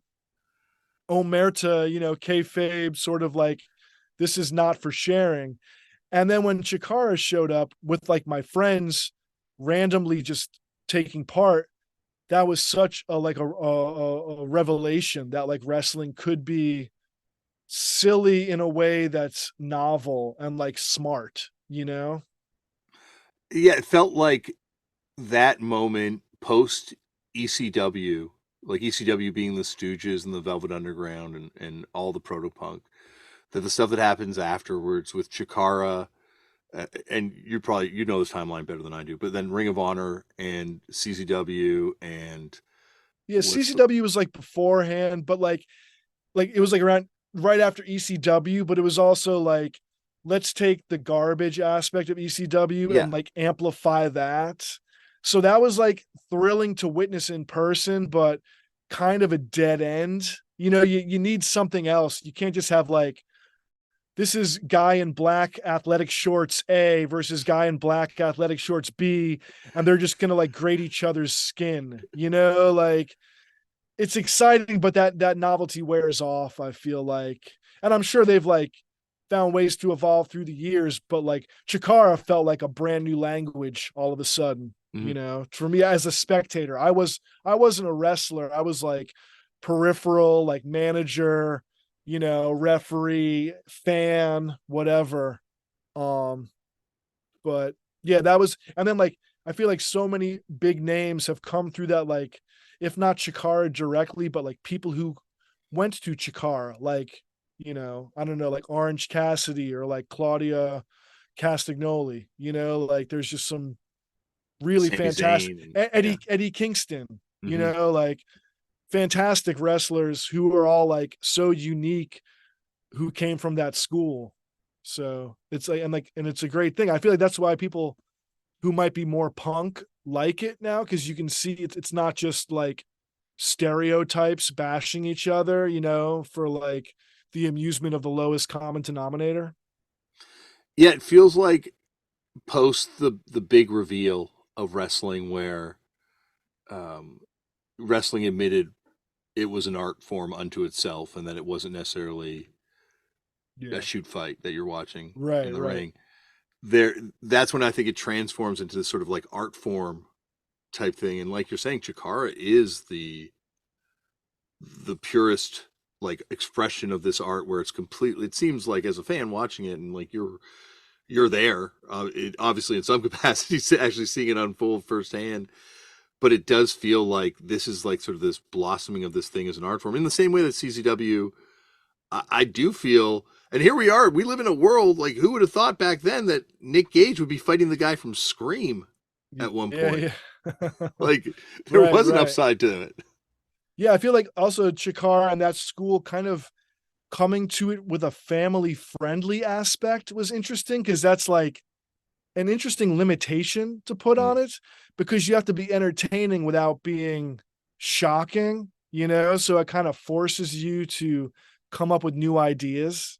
Mm-hmm. Like I love like, you know, limitations as like a way of things you're working around to create your art, you know, because it can lead you to new places rather than like there's no limitation, you might take the easiest path, you know? Like And that's when I punk, love wrestling when it is about this limitless art form where you can get people to cry watching it, get people to laugh watching it, yeah, get people yeah. to like riot. Grow up. Yeah, yeah. There's like a real and that's never going to be necessarily the same with punk. I guess it is the same with punk, but it just feels like you have to do something like One Life Crew to get people to ride, and you really don't want to One Life Crew it. Yeah, I mean, yeah, I don't know. I feel like maybe like punk. I don't want to like generalize too much, but punk has like a smarter audience, let's say, Mm-hmm. who's like more finely attuned to bullshit. So to really shock a punk audience in any way that's like positive, that's a tough thing to pull off. Whereas in wrestling, maybe it's a little bit easier, you know? I think it's an audience that is more willing to want to believe. Punk is Yeah, yeah, always yeah. trying to see through it. Like, oh fuck that Totally. guy, he's like fake, or that band's not this and that's not that, or this person's like this. Whereas in wrestling, there's a real hero worship for the people in the ring. For and once again, not to generalize because there's some people that are complete assholes at these wrestling Yeah, shows, but yeah.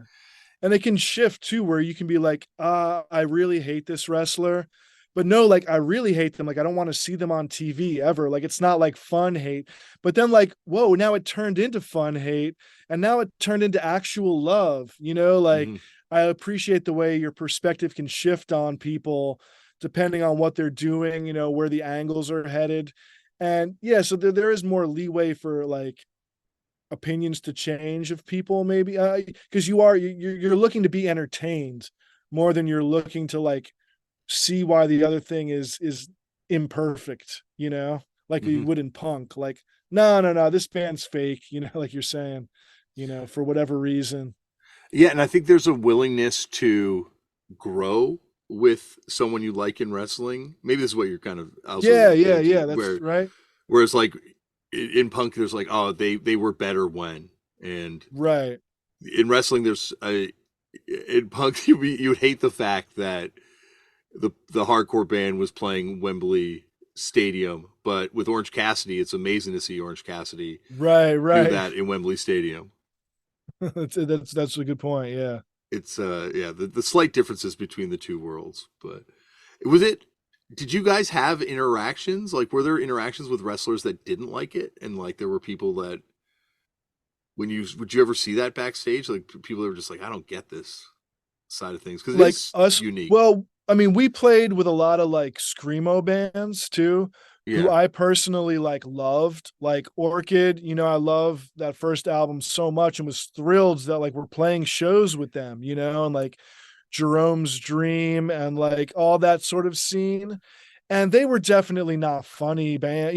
The people Yeah. in the bands might have been hilarious, but I feel like also we were younger and like, if you're trying to be cool and you've got like that black, like locust haircut and like you've got the look down, and then we show up just like being stupid goofballs, like we probably killed the mood a bit. Yeah. You know what I mean? Like, I don't know. I feel like that's just who we are naturally. Like we couldn't even pretend to be cool. You know what I mean? Like, but we could pretend to be wrestlers. So we would like play these shows and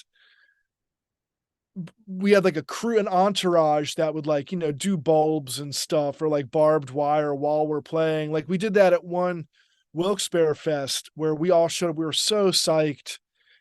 I don't even remember anything about the music, but we did have like two like barbed wire walls kind of set up and our friend, like a ladder, people are getting like, jumping around. It's a real spectacle. And then the band that played after us was like a very kind of like karate influenced, like braid style, like emo math rock bands. We were sweeping for most of their set. And, so like no one was even close to them. And I was like, I'm amused by this, but I also feel like if you told me I was a dick for this, I couldn't argue, We tried to bring that, like that we're silly, like we're goose, like, okay, Pig Destroyer's up next and they're dead serious, but I'm gonna wear like a Stone Cold Halloween mask right now because like we love Stone Cold and being goofy. There was this sort of cool sophistication. It's funny because Jason from Orchid was just over today Oh, because he moved to cool. Toronto, and I still feel so much less cool than he is, and so much less put together than he is. He just moved to Toronto. He's already got like a bar here, like some new music Oh, damn. project. He's like so much further ahead than me, and I've lived here my whole fucking life. Yeah, we like I never like taught we play shows with them, but we would just be like intimidated and also be like big fans of these guys. And also found we're like, you're gonna all regret your locust haircut someday, but you do look cool now. But we also know, you know what I mean? Like we could kind of tell this was just a trendy thing that we weren't like fully partaking in. We kind of dabble in everything, it's like, all right, we'll wear like Youngblood Records gear and like Teamwork Records t-shirts, but also love the Locust. So it was like we never fully committed to one of the like tropes that existed back then, Hmm. which also meant we were never like the greatest at any of the tropes. And it was like a commitment to be. All these things also cost a lot of money, and so it was always like, would I prefer to buy records or would I prefer to dress Yeah, more like right. the scene I'm supposed to be in. And Yeah, that was definitely. I mean, I when the Locust came through on that tour, I mean, everyone's looks and wardrobes changed yeah, here on the East Coast. Like overnight, t-shirts went from like double XL to youth large. it was the Locusts are one of those bands, and I guess the Refused would kind of take that sort of aesthetic and even blow it up bigger, but the impact they had on hardcore, just in the fashion and also musically, like so many bands tried to sound like the Totally. Locust afterwards, and it was amazing how big these ripple effects would be in Yeah, hardcore from these bands because it was such a small scene. yeah.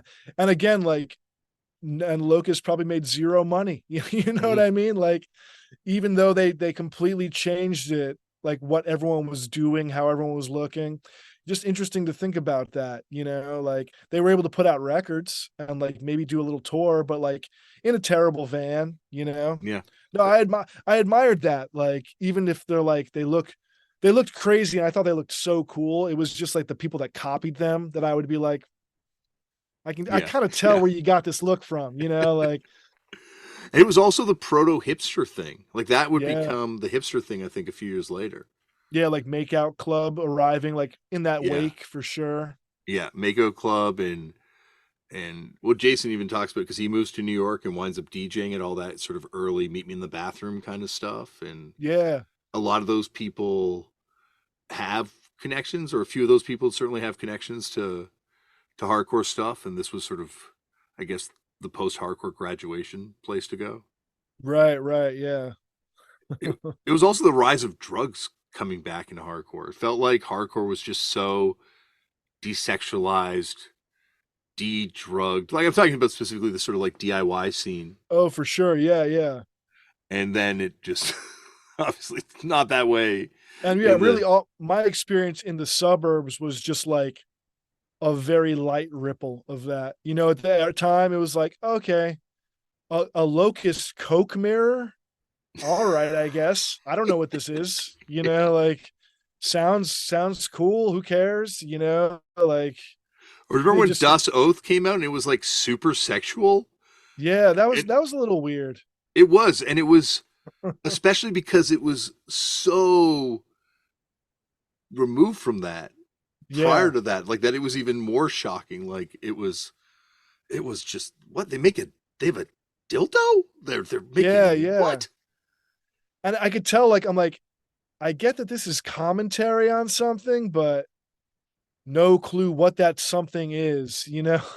Like, It felt like this all, and it's amazing if you think about a lot of these kids that would wind up being the early, for lack of a better term, hipsters, or like the people that would be the tastemakers of this sort of vice post meet me in the bathroom moment that New York was kind of having, coming out of hardcore, coming out of these really sort of puritanical, restrictive scenes. It's almost like Rumspringa for oh, hardcore kids, yeah.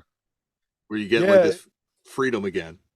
yeah, interesting to see that because I felt like I was still so sheltered, like my scenes, like we were music first. Like, it was never about like having sex. I can attest to that Yeah, personally. yeah, It was definitely. never that was not having sex was not even on the table or even missed or cared about. It was like, no, let's do bands. Yes, Just yeah. innocent, just very innocent where I was living in a nice way. I look back from I go, there weren't any like crazy, terrible things that happened. So I feel lucky for that.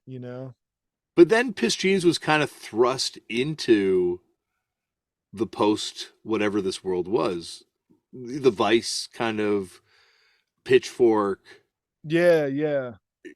New York moment that this kind of music had.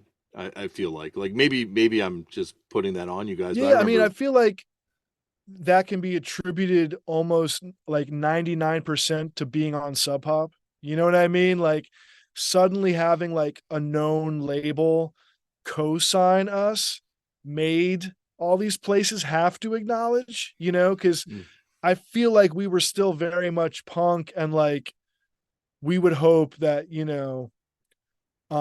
Tony Erba or like Felix Havoc would know who we were. That's who that, you know, like it wasn't about like Pitchfork. What were they right about Modest Mouse? Like, what does that have to do with anything? You know, like who cares?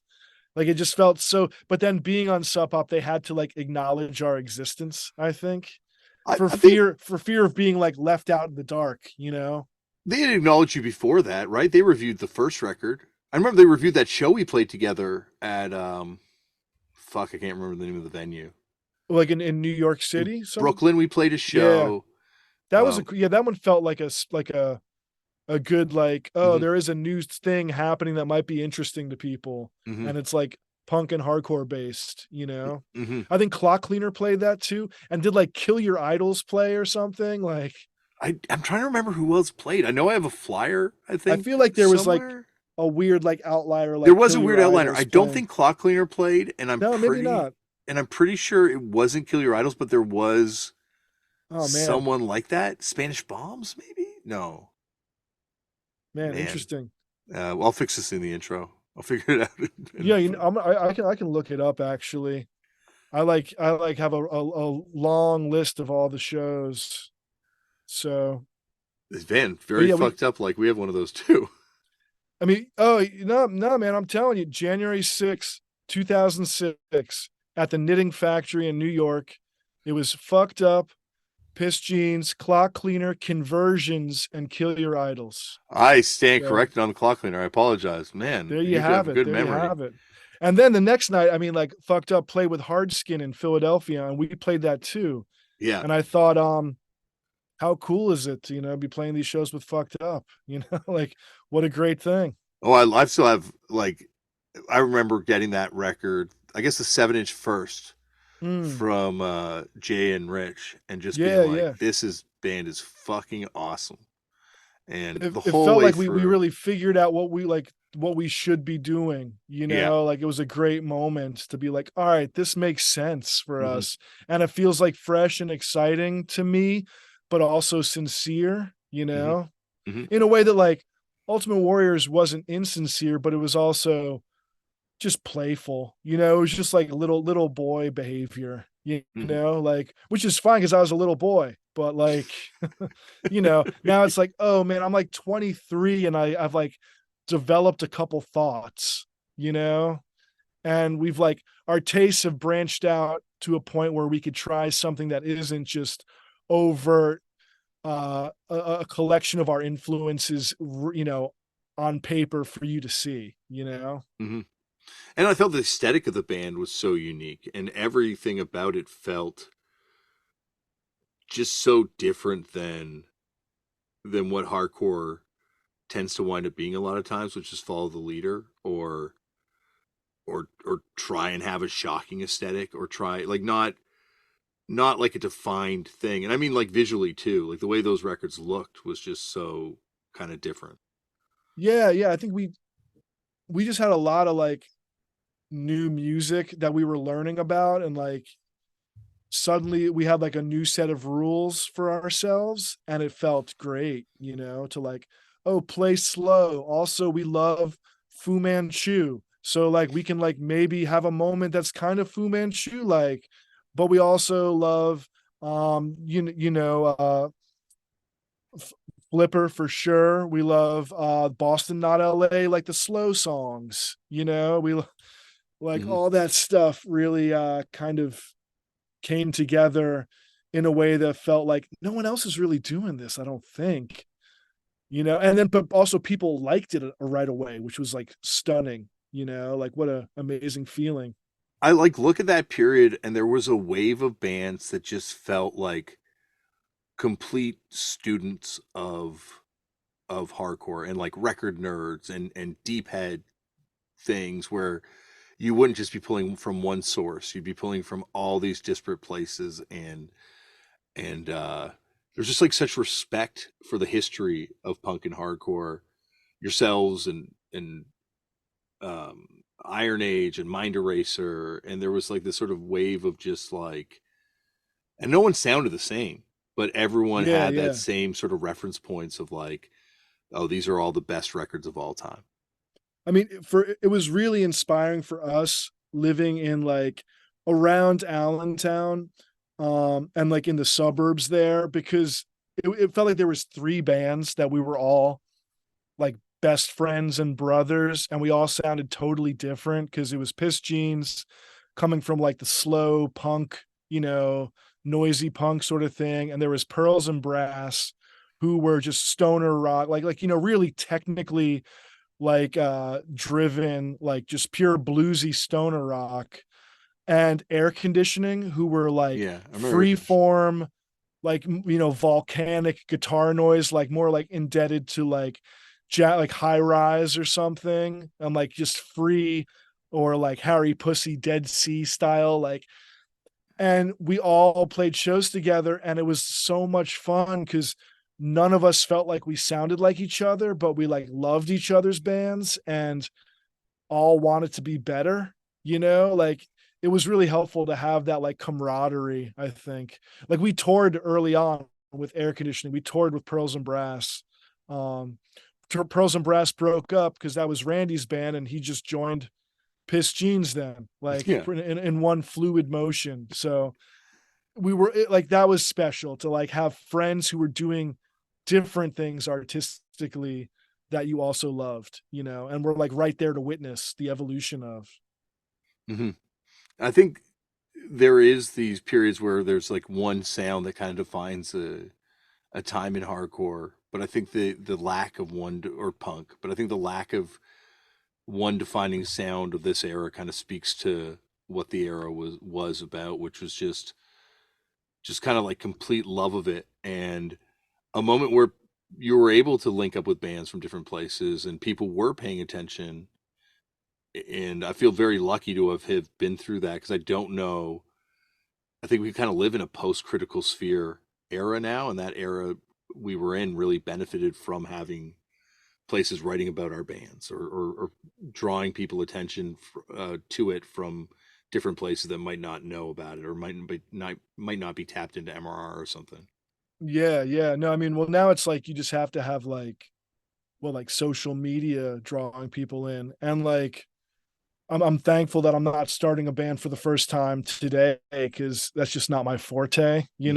like Hmm. I don't want to like perform in that way against my will. I will like on my own terms, but I love being able to photocopy a flyer or so, or like make a song and have people hear it. It's just I'm lucky that I'm like grandfathered in at this point with Piss Yeah. Jeans, like we're already reputable enough where like if we do a new record, people will know for the most part who might be interested in it, and then they can decide to check it out or not.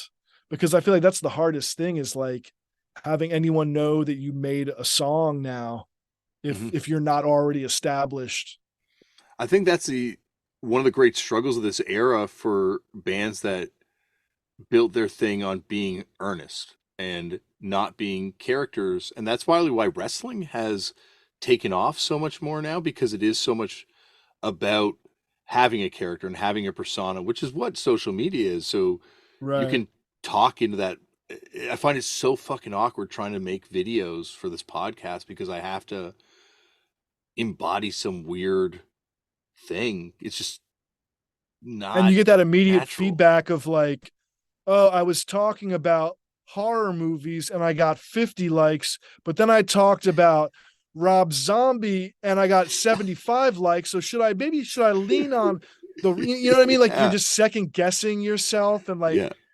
are you just like trying to spit back what you think people want, which of course like sucks, Yeah. like for any of us to be doing stuff that we just think we're answering what people want because of like the statistics that we're seeing, Hmm. that's when you're gonna make something that sucks. Yeah.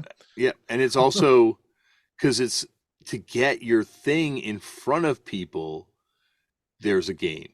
There's like, it doesn't For matter sure. what you produce now, and it maybe it will or will not be appreciated on its own merits. It's also like, can you get the people that potentially might like what you're doing to see it or to hear Yeah. your song? That's also like, I guess, an art form. And there's people that that's their whole job, is just figuring out the best time to post a video so the most people will Yeah. wind up seeing it. And it's just Talking about taking the fun out of doing something.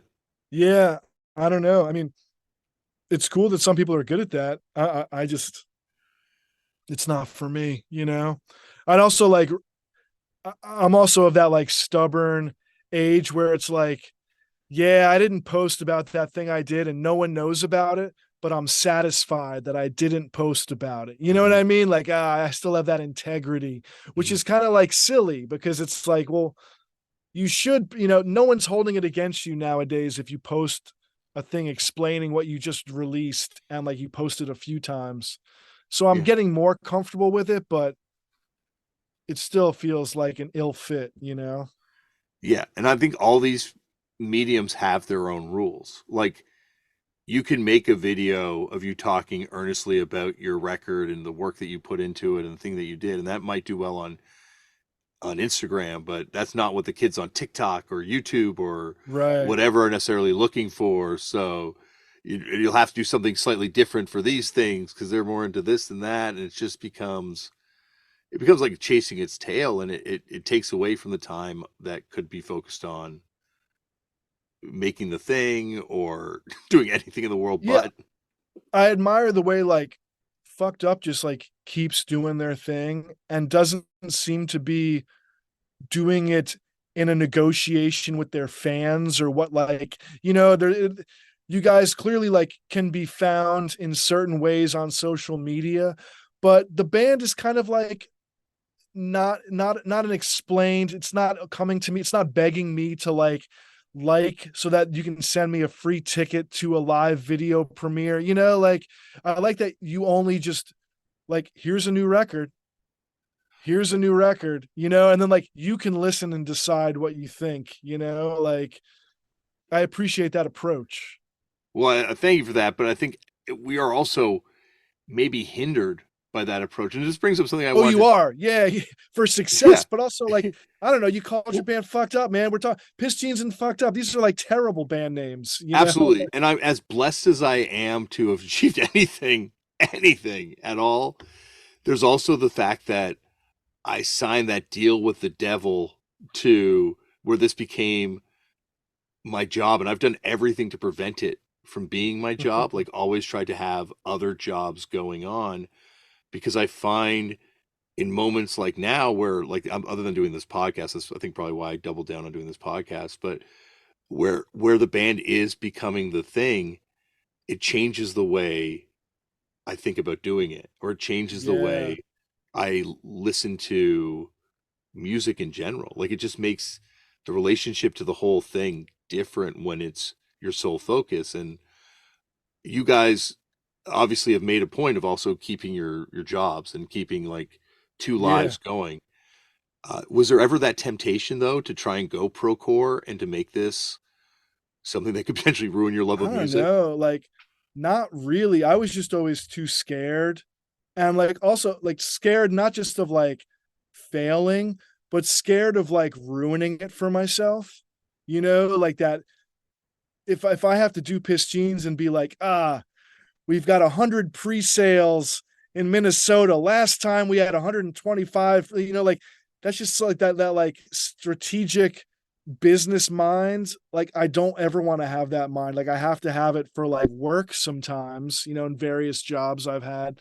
But like let me just let Piss Jeans be fun, And it's like, oh, we sold 100 tickets last time and I find out we sold 20 this time. This could be hilarious. Let's, see, like who cares if we get more popular or less popular? Let's just try to be thankful for like any of this whatsoever. I mean, the first time I put out a split 7-inch, that was like a success, and the rest has been like a victory lap that I never would have wanted or expected.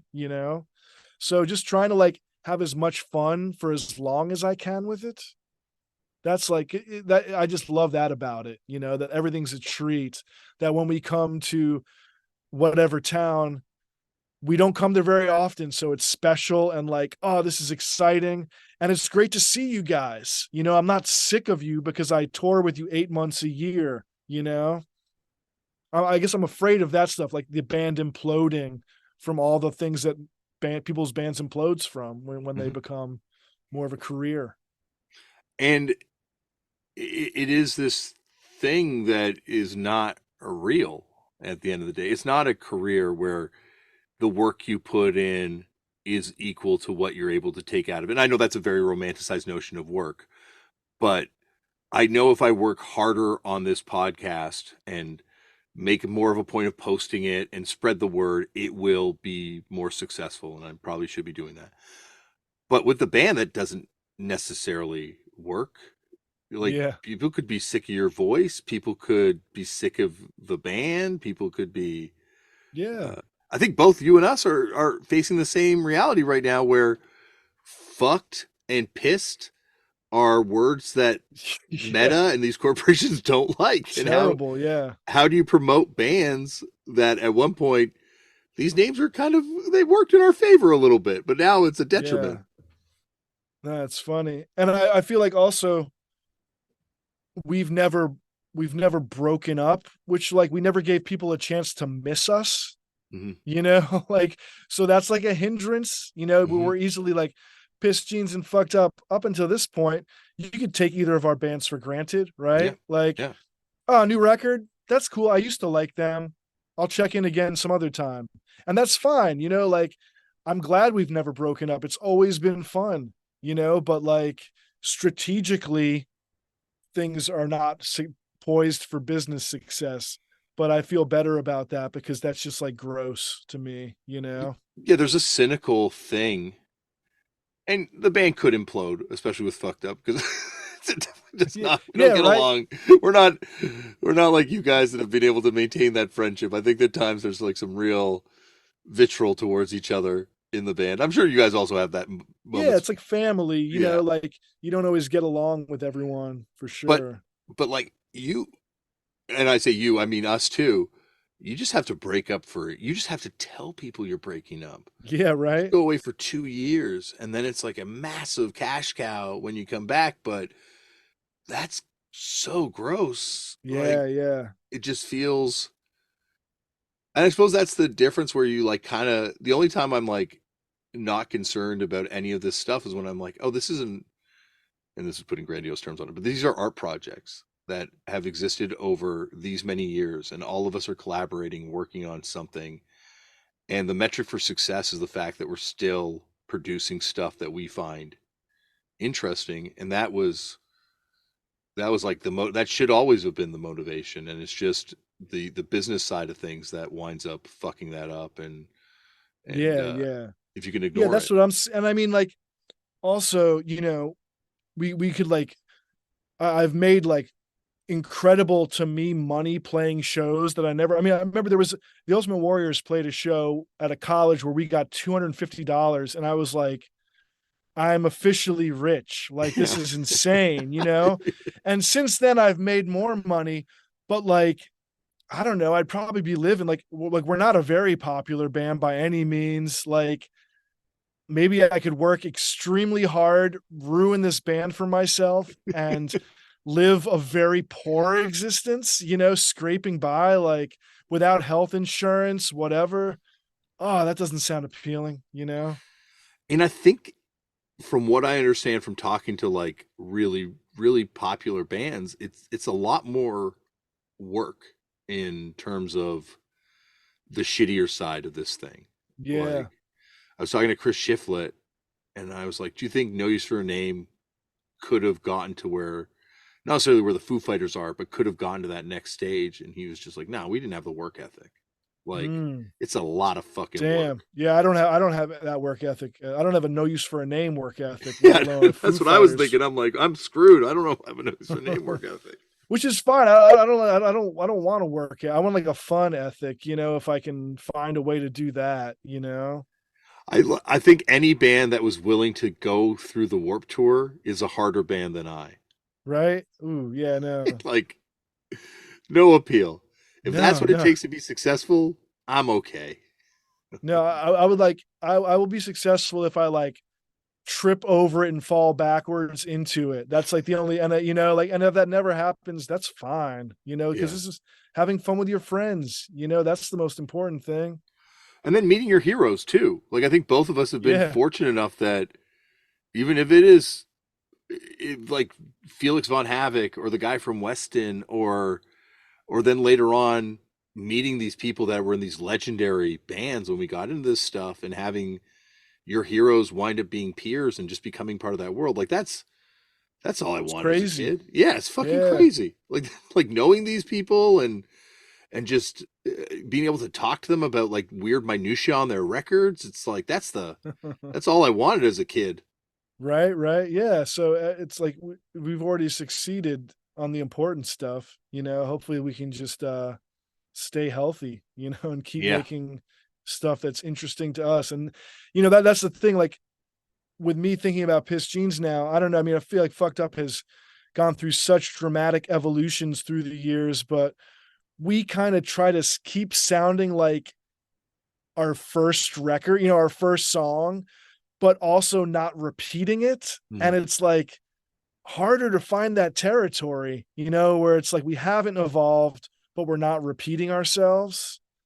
It's a fun challenge, but I think it's like you look at the bands that have there's like two paths. You can go out cold where every record's amazing, but every record's like of the style, mhm. or Poison Idea where you're trying to, like you're saying, evolve that sound where Yeah, yeah. Feel the Darkness doesn't necessarily sound like Pick Your King, but they're both fucking amazing. Right, right.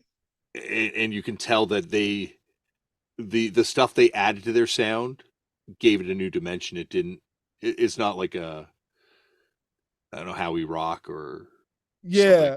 Because I mean, like with all I love so much different music, but like we can't do like a cold wave Piss Jeans record, Yeah. like it would just be too awkward for us. Other bands can make those things work.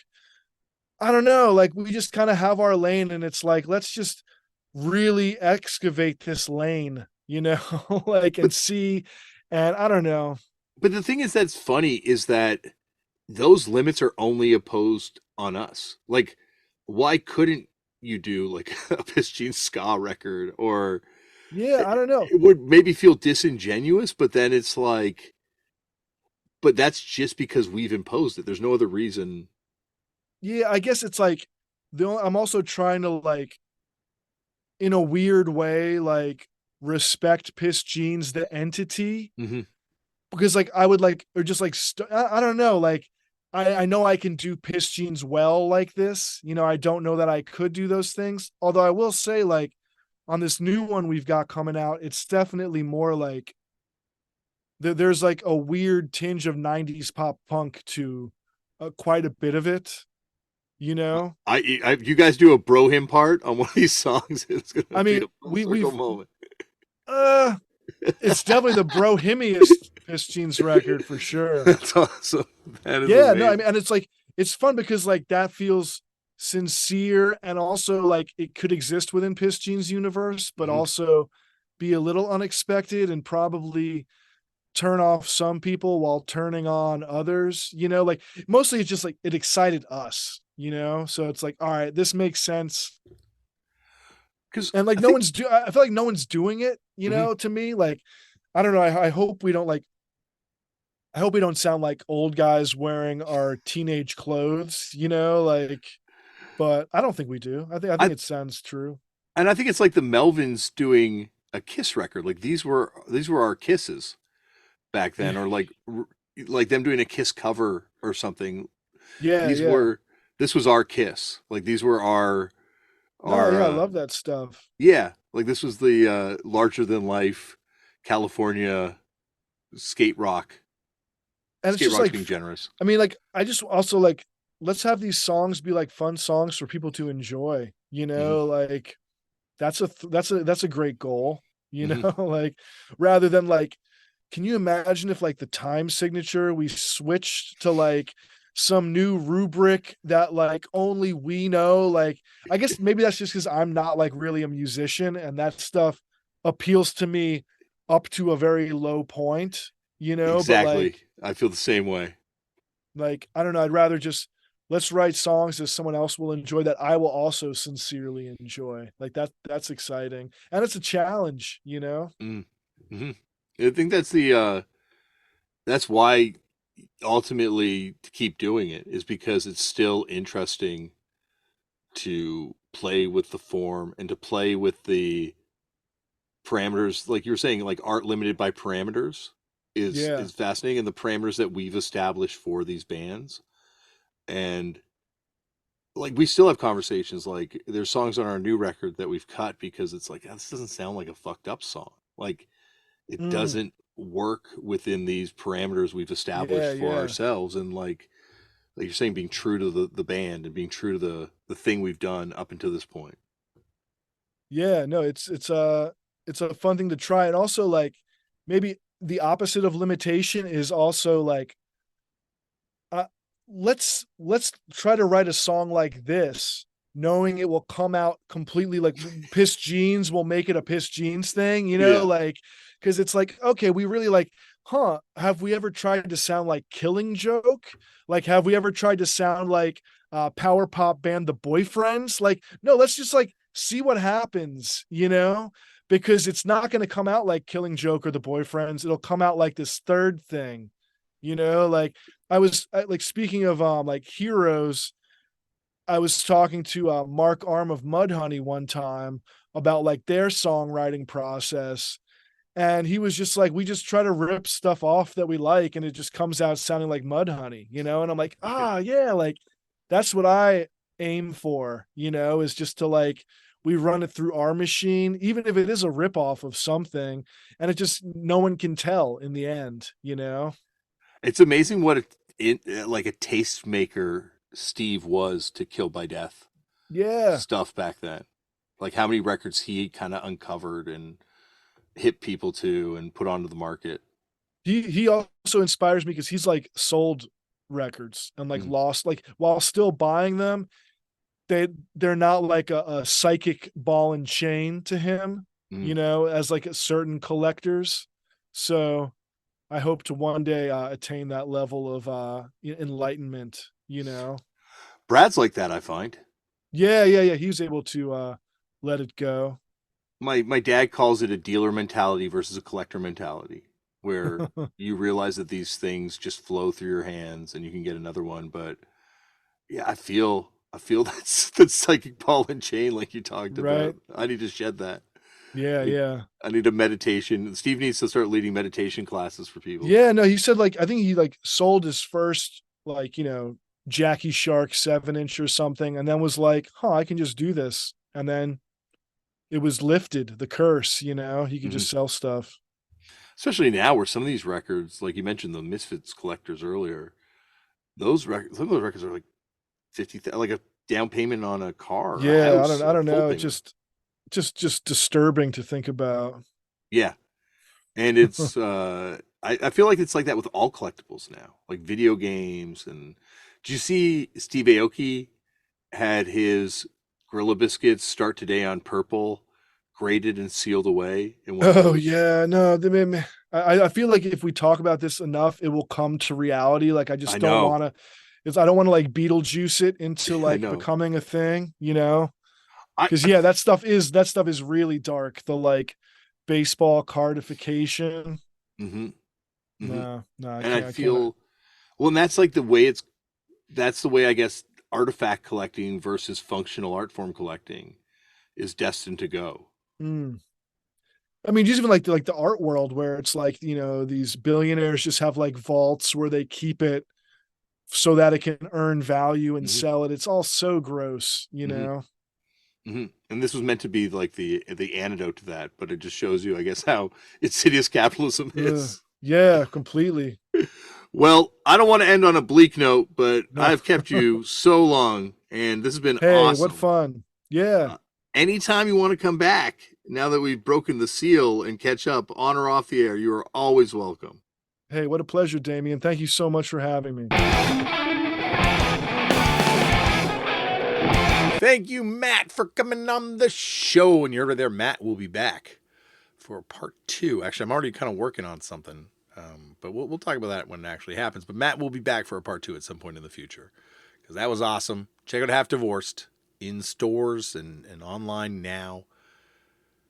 And that is that. Coming up on the next episode of Turned Out a Punk.